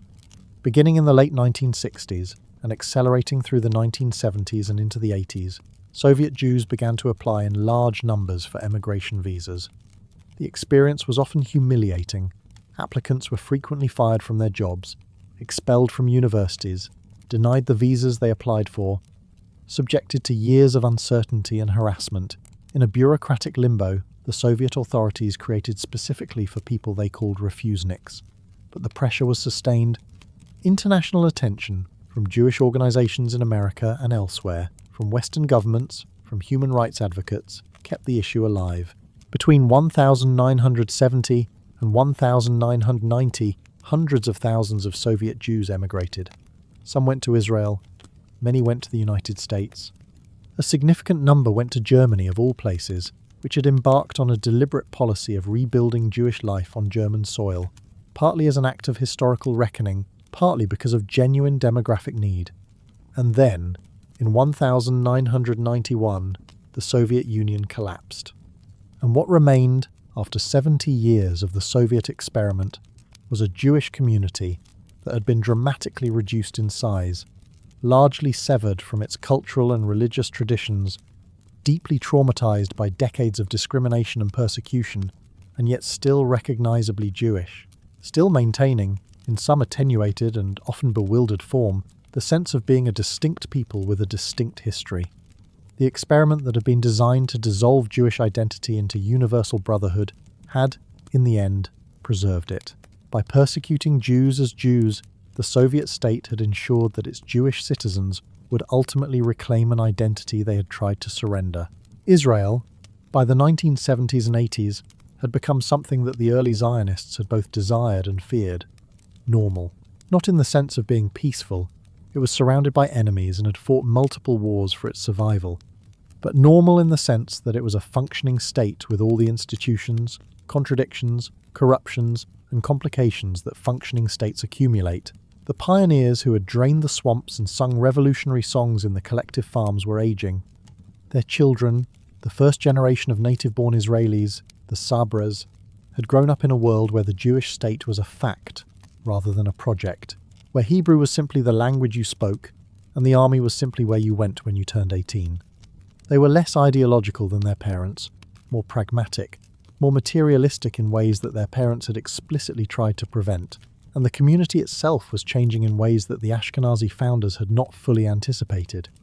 The massive immigration of Jews from Arab countries, from Morocco, Iraq, Yemen, Egypt, Tunisia, Libya, had brought to Israel a Jewish population that was culturally, linguistically, and historically very different from the Eastern European Jews who had built the state's institutions.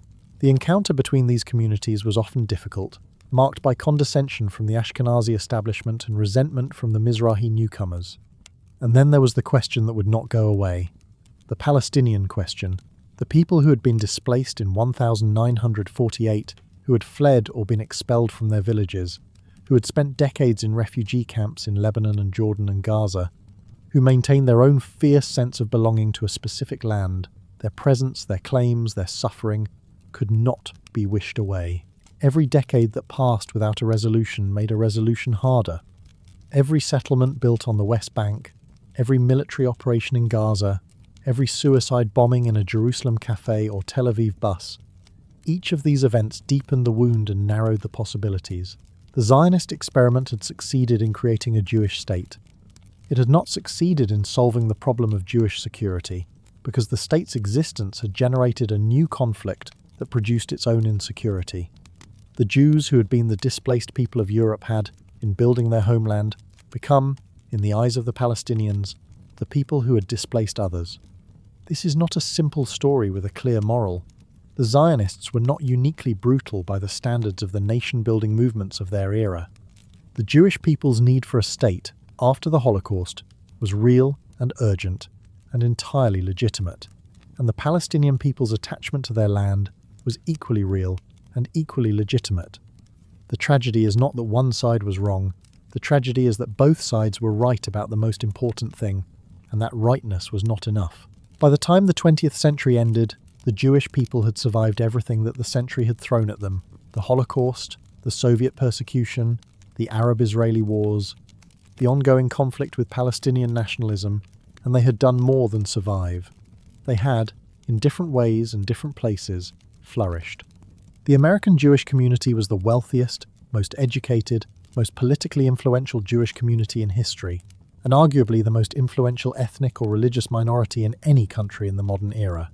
The State of Israel had developed from a struggling agricultural settlement into one of the most technologically advanced societies on earth, a country whose per capita production of scientific research, technological innovation, and intellectual output was extraordinary for its size. And even the Soviet Jewish community, decimated as it was by persecution and emigration, had produced, and continued to produce, scientists, mathematicians, musicians, and writers of world-class distinction. But what had the century actually proved? What had all this suffering and all this achievement demonstrated about the Jewish condition and about the human condition more broadly? The answer, I think, is something more modest and more important than any of the grand theories that had been offered along the way. It proved that identity is not something you can engineer away. Not through revolution, not through assimilation, not through the most sophisticated political ideology ever devised. The Soviet state tried for 70 years to dissolve Jewish identity into Soviet identity, using every tool at its disposal: ideology, education, cultural suppression, state coercion, and ultimately outright persecution, and it failed. The Jews of the Soviet Union came out the other side, still Jewish, even if many of them could no longer say exactly what that meant. It proved that the dream of universal belonging, the dream that had animated the Jewish revolutionaries of the 19th century, that had propelled so many young men and women out of the shtetl and into the great movements of the age, was not wrong, exactly, but it was incomplete. The universal and the particular are not opposites. They are not alternatives between which you must choose. They are both necessary, both real, both permanent features of human life. The person who surrenders all particularity in the name of the universal does not achieve universality. He achieves a different kind of homelessness. And it proved that the question the Jews had posed for modernity, the question of what you do with people who don't fit neatly into the nation-state system, who have skills and networks and identities that cross borders and defy the logic of territorial belonging, was not going to go away. It was going to get more urgent, not less, as the modern world developed. Here is the thing about the Jewish century that becomes clear only at the end, when you step back and look at the whole shape of it. The Jewish story was always, at its deepest level, a story about everyone. The author of this book, Yuri Slezkine, made this argument at the very beginning, and everything we have traced since then has confirmed it.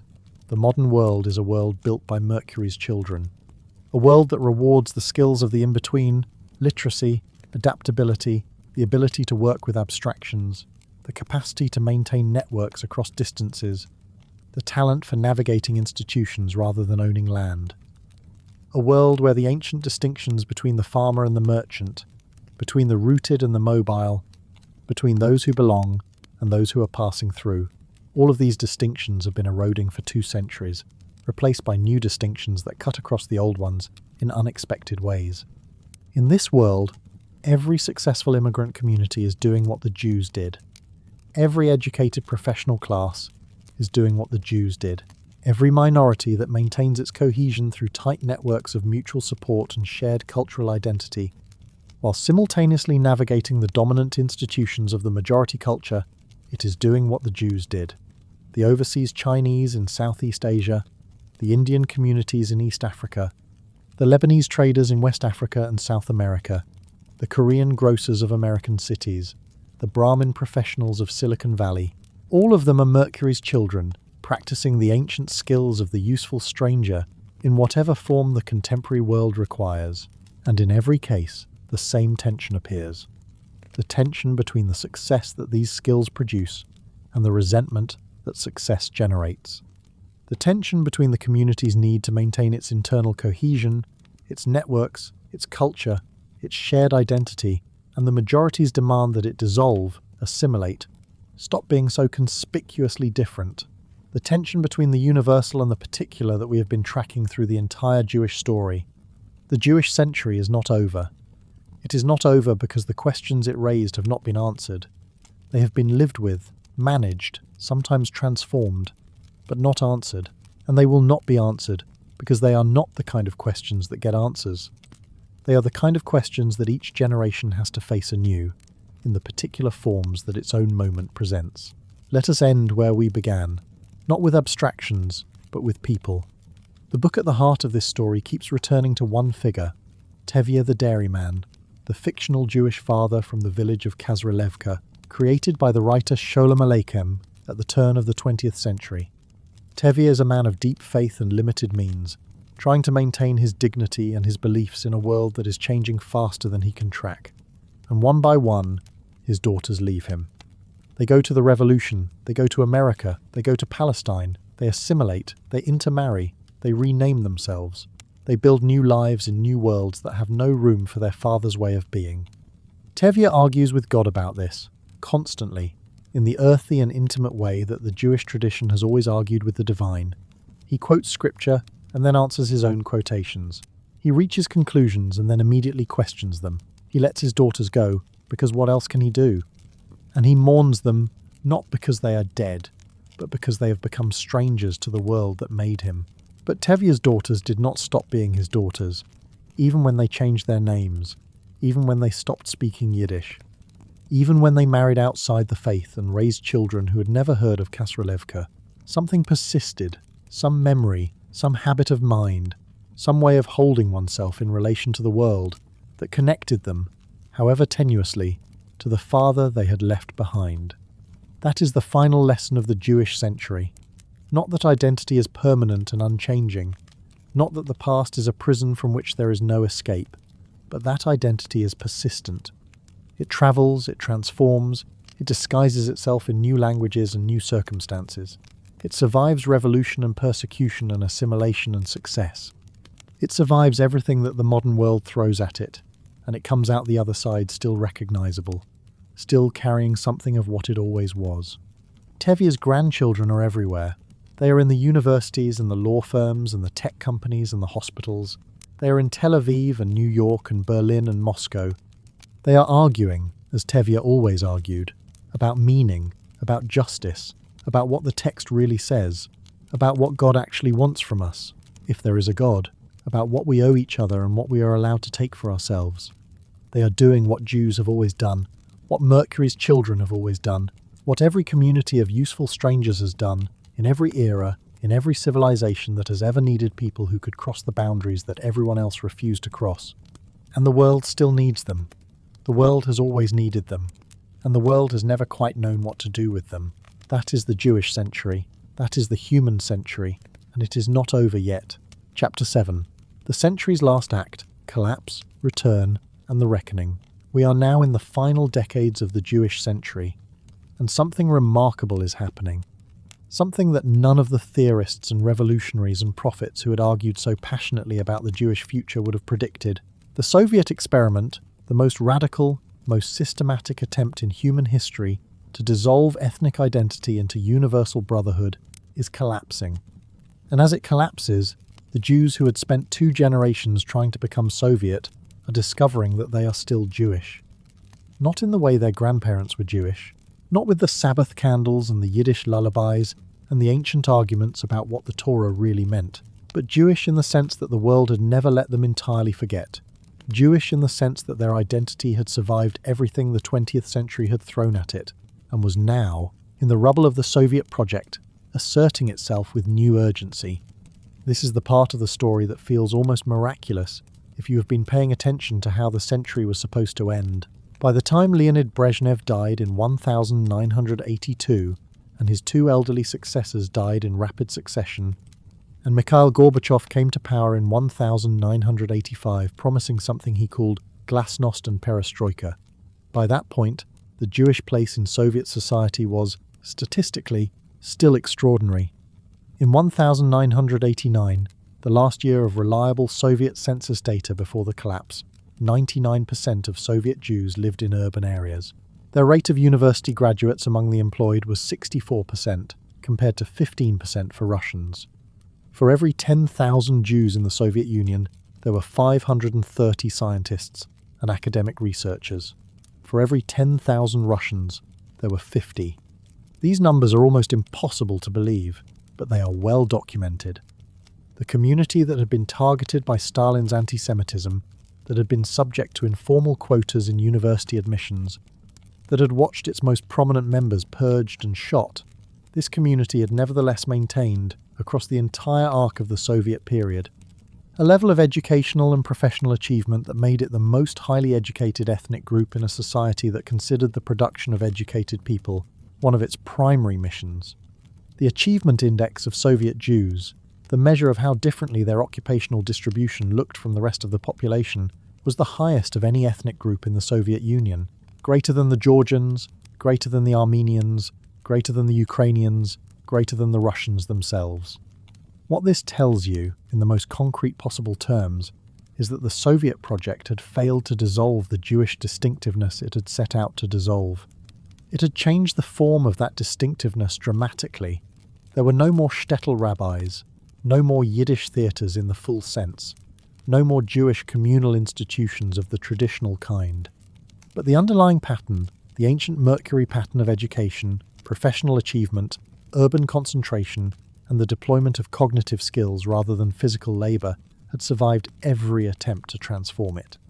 The useful strangers were still useful. The professional strangers were still strange, in the specific sense that their professional profile was unlike anyone else's. And in a Soviet society that was increasingly unable to absorb or reward the professional class it had created, this distinctiveness was becoming, once again, a source of tension.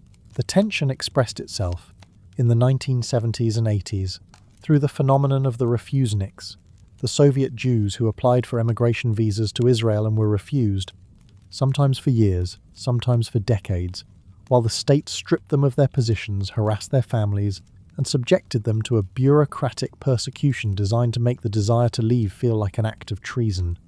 But the refusenik movement, paradoxical as this sounds, was also a kind of renewal. The Jews who were refused permission to leave found themselves, in the process of fighting for the right to leave, rediscovering what they were leaving for. They began, many of them for the first time in their lives, to learn Hebrew, to study Jewish history, to observe Jewish holidays, to light Sabbath candles in apartments where the KGB was certainly listening and possibly watching, to reconnect, however tentatively and incompletely, with the tradition their grandparents had abandoned in the 1920s in the name of the International Revolution. The Soviet state had tried to make them Soviet. It had succeeded in making them not quite Soviet. And not quite Soviet, in the context of a state that demanded total commitment, turned out to be close enough to Jewish to matter. When the gates finally opened, gradually in the 1970s, then in a great flood in the late 1980s and 90s, more than 1 million Soviet Jews emigrated. The largest number went to Israel. A significant number went to the United States. Tens of thousands went to Germany, to the country that had murdered a third of the Jewish people 50 years earlier, which was now offering permanent residency to Jewish immigrants as a gesture of historical responsibility that was unprecedented in the annals of national guilt. The Soviet Jews who arrived in Israel in the 1990s were, in many respects, unlike any previous wave of Jewish immigration to the country. They were extraordinarily well educated. Engineers, scientists, musicians, mathematicians, doctors in numbers that the small country could not fully absorb. They were largely secular, having been raised in a state that had suppressed religious practice for 2 generations. Many of them spoke no Hebrew and had only the haziest idea of what Jewish religious tradition actually involved. And yet they came. They came because the Soviet state had, in its final decades, made it unmistakably clear that they were Jews, not by their own definition, but by the state's. The state that had promised to transcend ethnicity had recreated it, and in recreating it had reminded people of something they thought they had left behind, the ancient, uncomfortable, inescapable fact of Jewish particularity. At roughly the same time that the Soviet Jews were rediscovering their identity through the experience of being denied it, the American Jewish community was going through its own, very different transformation, one that would ultimately give the 20th century's defining catastrophe the name by which we now know it. For the first 2 decades after the war, the murder of European Jewry was not widely discussed in America.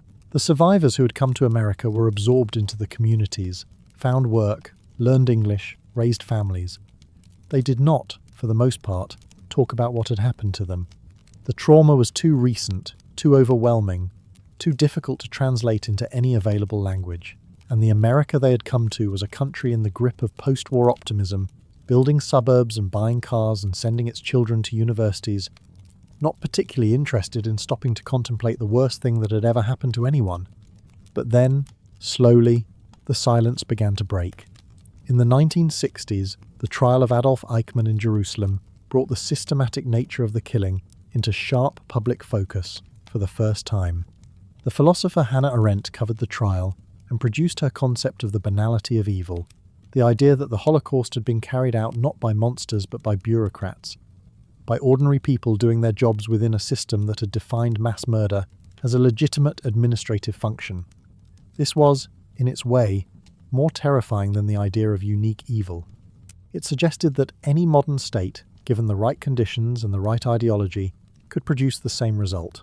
Then came the 1970s, and the emergence of what historians would later call Holocaust consciousness, the process by which the murder of European Jewry moved from the margins of American Jewish identity to its center.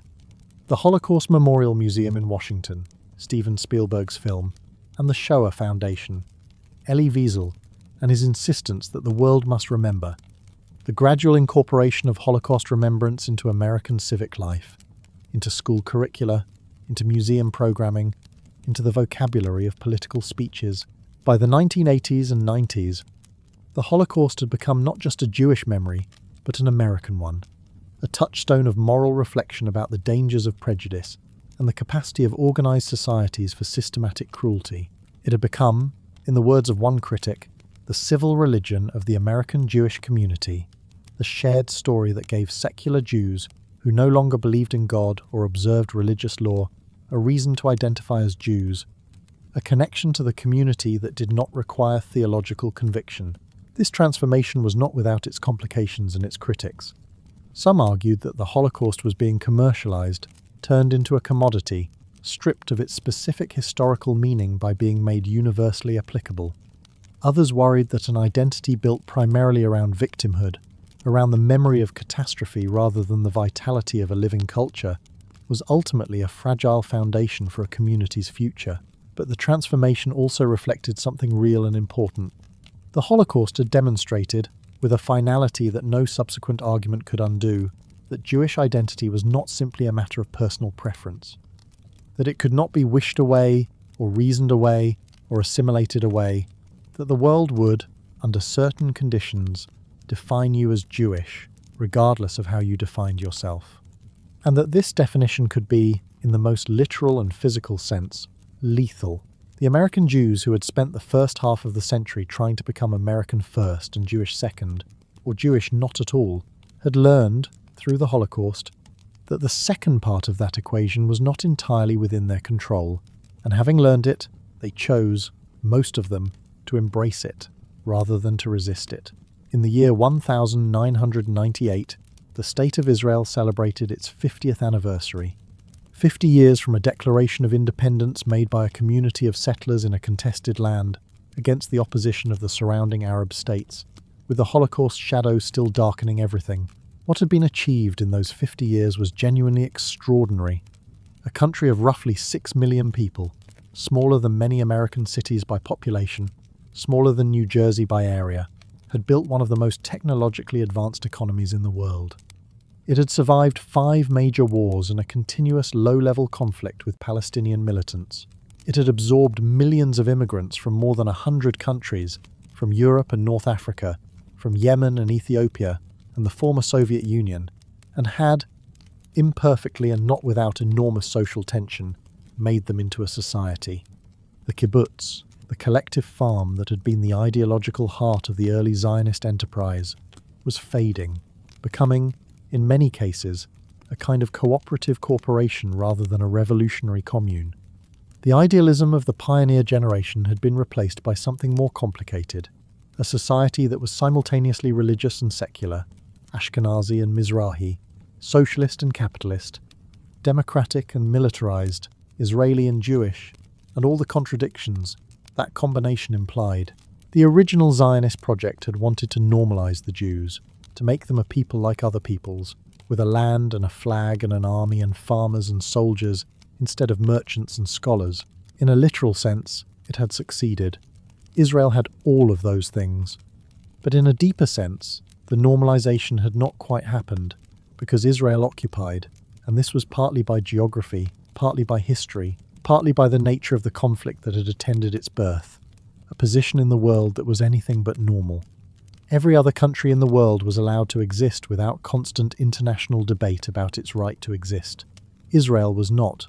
Every other country's security forces were judged by the standards applied to security forces everywhere, which is to say, they were criticized when they did wrong, but not subjected to a perpetual global tribunal about whether they should exist at all. Israel's were not. The country that had been created as a refuge from persecution found itself, within 2 generations, the subject of a global conversation about whether it was itself a persecutor. This was not simply a matter of propaganda or bad faith, though there was plenty of both. It was also a reflection of the genuinely unresolved nature of the conflict that Israel's creation had generated. The Palestinian people existed, their dispossession was real, their suffering was real, and the international community's unwillingness to simply accept the status quo, its insistence that the conflict required a political resolution, reflected a moral intuition that was not entirely wrong, even if the conversations in which that intuition was expressed were often distorted beyond recognition. The Jewish century had not produced a clean answer to the question of Israel and Palestine. It had produced a stalemate, one that was periodically violent, always politically paralyzing, and seemingly resistant to any resolution that both parties could accept. The most audacious political project of the 20th century had created a state and reignited an ancient conflict. The wanderers had found a home. The home was contested. The contest was ongoing. In the final years of the 20th century, as the Jewish communities of America and Israel looked back at the 100 years that had just passed, what was the verdict? The Jewish people had survived. This was not a small thing. In 1939, there were roughly 17 million Jews in the world. By 1945, there were 11 million. The Holocaust had destroyed a third of the Jewish people in less than 4 years. That the community had not only survived that catastrophe, but had, in the subsequent half-century, rebuilt itself, in Israel, in America, in the remnant communities of Europe, in the scattered Jewish populations of Argentina and South Africa and Australia and everywhere else, was a fact of historical significance that deserved to be recognized as such. The community had not merely survived, it had achieved things that, measured by any standard of cultural or intellectual or scientific productivity, were remarkable. The proportion of Jews among Nobel Prize winners in physics, in chemistry, in medicine, in economics, in literature, was so dramatically disproportionate to their share of the world's population that it had become a kind of standing statistical puzzle for sociologists and geneticists and cultural historians, none of whom had arrived at a fully satisfying explanation. And yet the century had also demonstrated that survival and achievement did not resolve the fundamental question. The question that had been there at the beginning, what do you do with people who don't fit into the nation-state system, was still there at the end. It had changed its form. The nation-states themselves had changed, in significant ways. The European Union had created a political structure that deliberately softened the hard edges of national sovereignty. International law and international human rights norms had, at least rhetorically, constrained what states could do to the people within their borders. The world was not the world of 1880, when a Tsar could confine millions of people to a pale of settlement without much international consequence. But the underlying dynamic, the tension between belonging and exclusion, between the particular and the universal, between the community's need to maintain its identity and the majority's demand that it dissolve, this had not gone away. It had simply found new forms, new actors, new contexts in which to express itself. And so we arrive, at last, at the question that has been lurking beneath the surface of this entire story. The question that the book this story is based on was ultimately written to answer. Why does the Jewish story matter? Why should anyone who is not Jewish care about it? The answer is not that the Jews are special, or not, at least, in the way that word usually means. The answer is that the Jews were first. The argument that has threaded through this entire story, the argument that Yuri Slezkine made at the beginning of his book, the one that may have felt paradoxical when we first encountered it, has, by this point, been demonstrated rather than merely asserted. Modernity is the age of Mercury. The modern world systematically rewards the skills of the in-between: literacy, adaptability, the ability to work with abstractions, the capacity to maintain networks across distances, the talent for navigating complex institutions, the willingness to move. These are not skills that any particular ethnic group possesses by nature. They are skills that get developed by communities who are forced by their circumstances to develop them. The Jews developed them first and most thoroughly, because they were forced to. 2,000 years of living as a minority among majorities, of being excluded from land ownership and military service, and most of the occupations that gave status in the old world, had concentrated and sharpened exactly the skills that the modern world would reward most handsomely. But as the modern world expanded, as industrialization spread, as cities grew, as the old agricultural order dissolved, as literacy became universal and professional specialization became the norm, other communities had to develop these same skills. The Scottish Calvinist who left his farm and moved to Glasgow to work in a counting house was doing something recognizably similar to what the Jewish merchant had been doing for centuries. The Japanese student who memorized Western science textbooks in order to compete in global markets was doing something similar. The Chinese immigrant who built a business network across Southeast Asia, the Indian engineer who coded for a Silicon Valley startup, the Nigerian student who got a scholarship to a British university, all of them were, in their various ways, becoming what the Jews had always been, skilled navigators of a world that rewards mobility and knowledge over rootedness and physical strength. This is what makes the Jewish story universal, not its suffering, which was unique in its scale and systematic nature, even if persecution is a widely shared human experience. What makes it universal is its structure. The story of a community that maintained its identity and its skills through centuries of exclusion, that flourished when the world finally created conditions in which those skills were rewarded, that faced the inevitable resentment that came with that flourishing, that struggled with the tension between assimilation and distinctiveness, between the universal and the particular. This story is the template for what modernity does to minority communities everywhere. One of the most important things the Jewish story demonstrates is the durability and the danger of the resentment that successful minority communities generate. This is a subject that is difficult to discuss honestly, because it sits at the intersection of legitimate social critique and rank prejudice, and it is very easy to slide from one to the other without noticing the transition. But honest discussion requires acknowledging that the resentment is not simply irrational. It has a structure, it has reasons. And understanding those reasons is essential to understanding why it keeps returning, in each generation, in different forms. The resentment arises from a specific dynamic that we have seen play out repeatedly throughout this story. A minority community, using its skills and its networks, achieves disproportionate success in the institutions that matter in a given society. The majority looks at this success and draws one of two conclusions. The first conclusion is that the success reflects genuine skill and genuine merit, and that the appropriate response is to accept it, perhaps to emulate it, and to ensure that the institutional rules are genuinely fair, so that skill and merit are the only things that determine outcomes.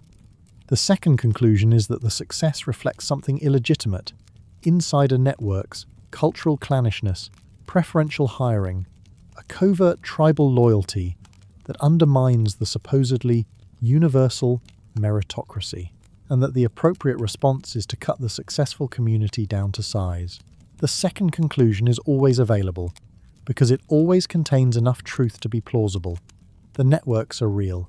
The communal solidarity is real. The cultural habits that produce high rates of educational achievement are real. The question is whether these things constitute an unfair advantage or simply an effective response to the opportunities and obstacles that a given society presents. This question does not have a universal answer. It has to be answered in each particular context by examining the specific history of the specific community in the specific society. But what the Jewish story demonstrates is that the question never goes away. Every generation of successful Jews in every society has had to confront some version of this resentment, and no amount of success, no amount of cultural adaptation, no amount of civic participation has made it disappear permanently. The only things that seem to reduce it, over time, are the things that reduce all forms of ethnic prejudice. Sustained contact between communities that allows individual human beings to become real to each other rather than remaining abstractions. Institutional structures that enforce genuine equal treatment rather than allowing discrimination to hide behind informal conventions. And the slow, multi-generational work of building a shared civic culture that can accommodate difference without requiring its elimination. None of these are quick fixes. None of them are guaranteed to work. But they are the only things that have actually reduced ethnic resentment in any sustained way, anywhere in the world. Ethnic, the final thing the Jewish story demonstrates, the thing that is perhaps most relevant to the world we live in now, is a paradox about identity itself. The Jewish people spent the 20th century trying every possible strategy for managing their identity. They tried assimilation, becoming German or French or Russian or American first and Jewish second or not at all. It did not protect them. They tried universalism, becoming communist or socialist or cosmopolitan, declaring the whole idea of ethnic identity a bourgeois illusion. It did not protect them. They tried nationalism, building their own state, becoming a nation like other nations with a flag and an army and farmers and soldiers. It has protected them, imperfectly and at enormous cost, but it has not resolved the underlying conflict. None of the strategies worked completely. None of them were wrong, exactly. Each of them contained genuine insights about what it means to live in a modern world as a minority community.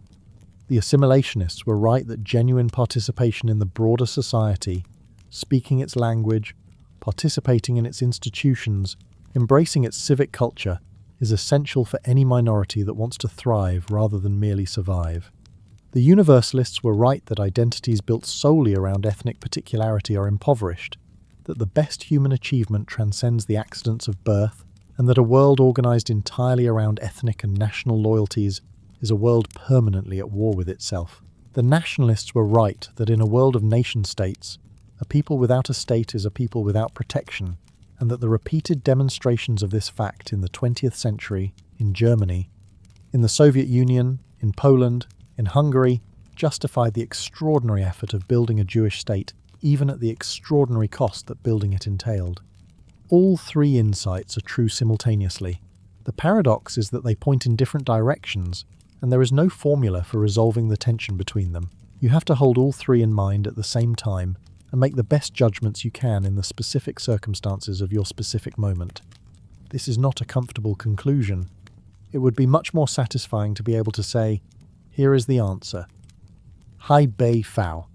Assimilate completely, or maintain complete separateness, or build your own state, or dissolve all ethnic distinctions into universal brotherhood. One of these will work. Follow it, and you will be safe. But the Jewish century demonstrates, with overwhelming historical evidence, that none of these strategies, pursued exclusively and to their logical conclusion, produces the promised result. They all fail, in their different ways, for their different reasons. What works, to the extent that anything works, is the difficult, perpetual, never-finished negotiation between the particular and the universal. The maintenance of a living culture that changes as it must in order to survive, while retaining enough continuity with its past to be recognizable to itself. The participation in the broader society that makes a community genuinely part of its world, without the total dissolution that makes a community no longer itself. This is hard. It requires constant judgment, constant adaptation, constant renegotiation. It is never resolved once and for all. Every generation has to do it again. Let us end with Tevye, because Tevye's question, asked over and over in Sholem Aleichem stories, in the voice of a man trying to maintain his dignity and his faith, in a world that is dismantling everything he built his life on, is the question that the Jewish century was always, ultimately, about.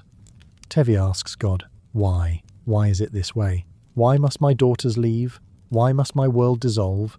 Why must the people I love be scattered across the earth to places I will never see, to build lives I cannot imagine, to become people I might not recognize?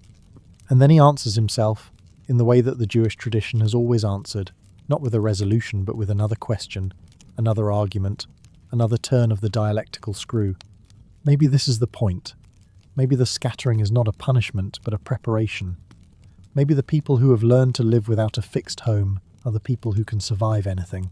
Maybe the skills that persecution forced the Jews to develop, the literacy, the adaptability, the maintenance of identity across distance and across time, are not merely the strategies of a minority trying to survive in a hostile world. Maybe they are the skills that the whole modern world is going to need. Because the world that the Jewish century described, a world of mobility and information, of professional specialization and global networks, of identities that cross borders and resist the neat categories of the nation-state, this is not just the Jewish world. It is becoming everyone's world. The farmer's son who leaves his village for the city, the immigrant who maintains her language and her food and her family networks while learning the language and the customs of her new country, the professional who builds a career based on portable skills rather than inherited property, the community that maintains its distinctiveness while participating in the broader society, the person who is simultaneously a member of multiple communities, ethnic, professional, civic, religious, without any of these memberships being total and exclusive. All of these people are living the Jewish condition. All of them are navigating the tension between the particular and the universal that the Jewish people have been navigating for 2,000 years. And all of them are going to need, whether they know it or not, the wisdom that the Jewish century produced at such enormous cost. That identity cannot be engineered away. That belonging and exclusion are permanent features of human life. That the universal and the particular need each other. That the stranger in your midst is both a challenge and a gift. That the skills of the in-between, the ability to cross boundaries, to translate between worlds, to maintain coherence across discontinuity, are not a weakness, but a form of strength so deep that it took 2 millennia of persecution to develop. Tevye did not solve his problem. He survived it. He survived it with his humour and his faith, and his inexhaustible capacity for argument, and his love for his daughters even when they broke his heart. He survived it by being, fully and without apology, what he was, a Jewish dairyman from a small town in Ukraine, a man of his time and place and people, who nevertheless understood, in his bones, if not in his philosophy, that his story was connected to the story of the whole broken, searching, never quite finished human world. That connection is the final gift of the Jewish century, not the suffering, not the achievement, not the state, not the community, but the connection. The understanding that the particular and the universal are not opposites, that the story of one people, told honestly and in full, is always, in the end, the story of all people. Tevye is still walking, his daughters are still scattered, the argument with God is still ongoing, the century is not over, and neither is the story.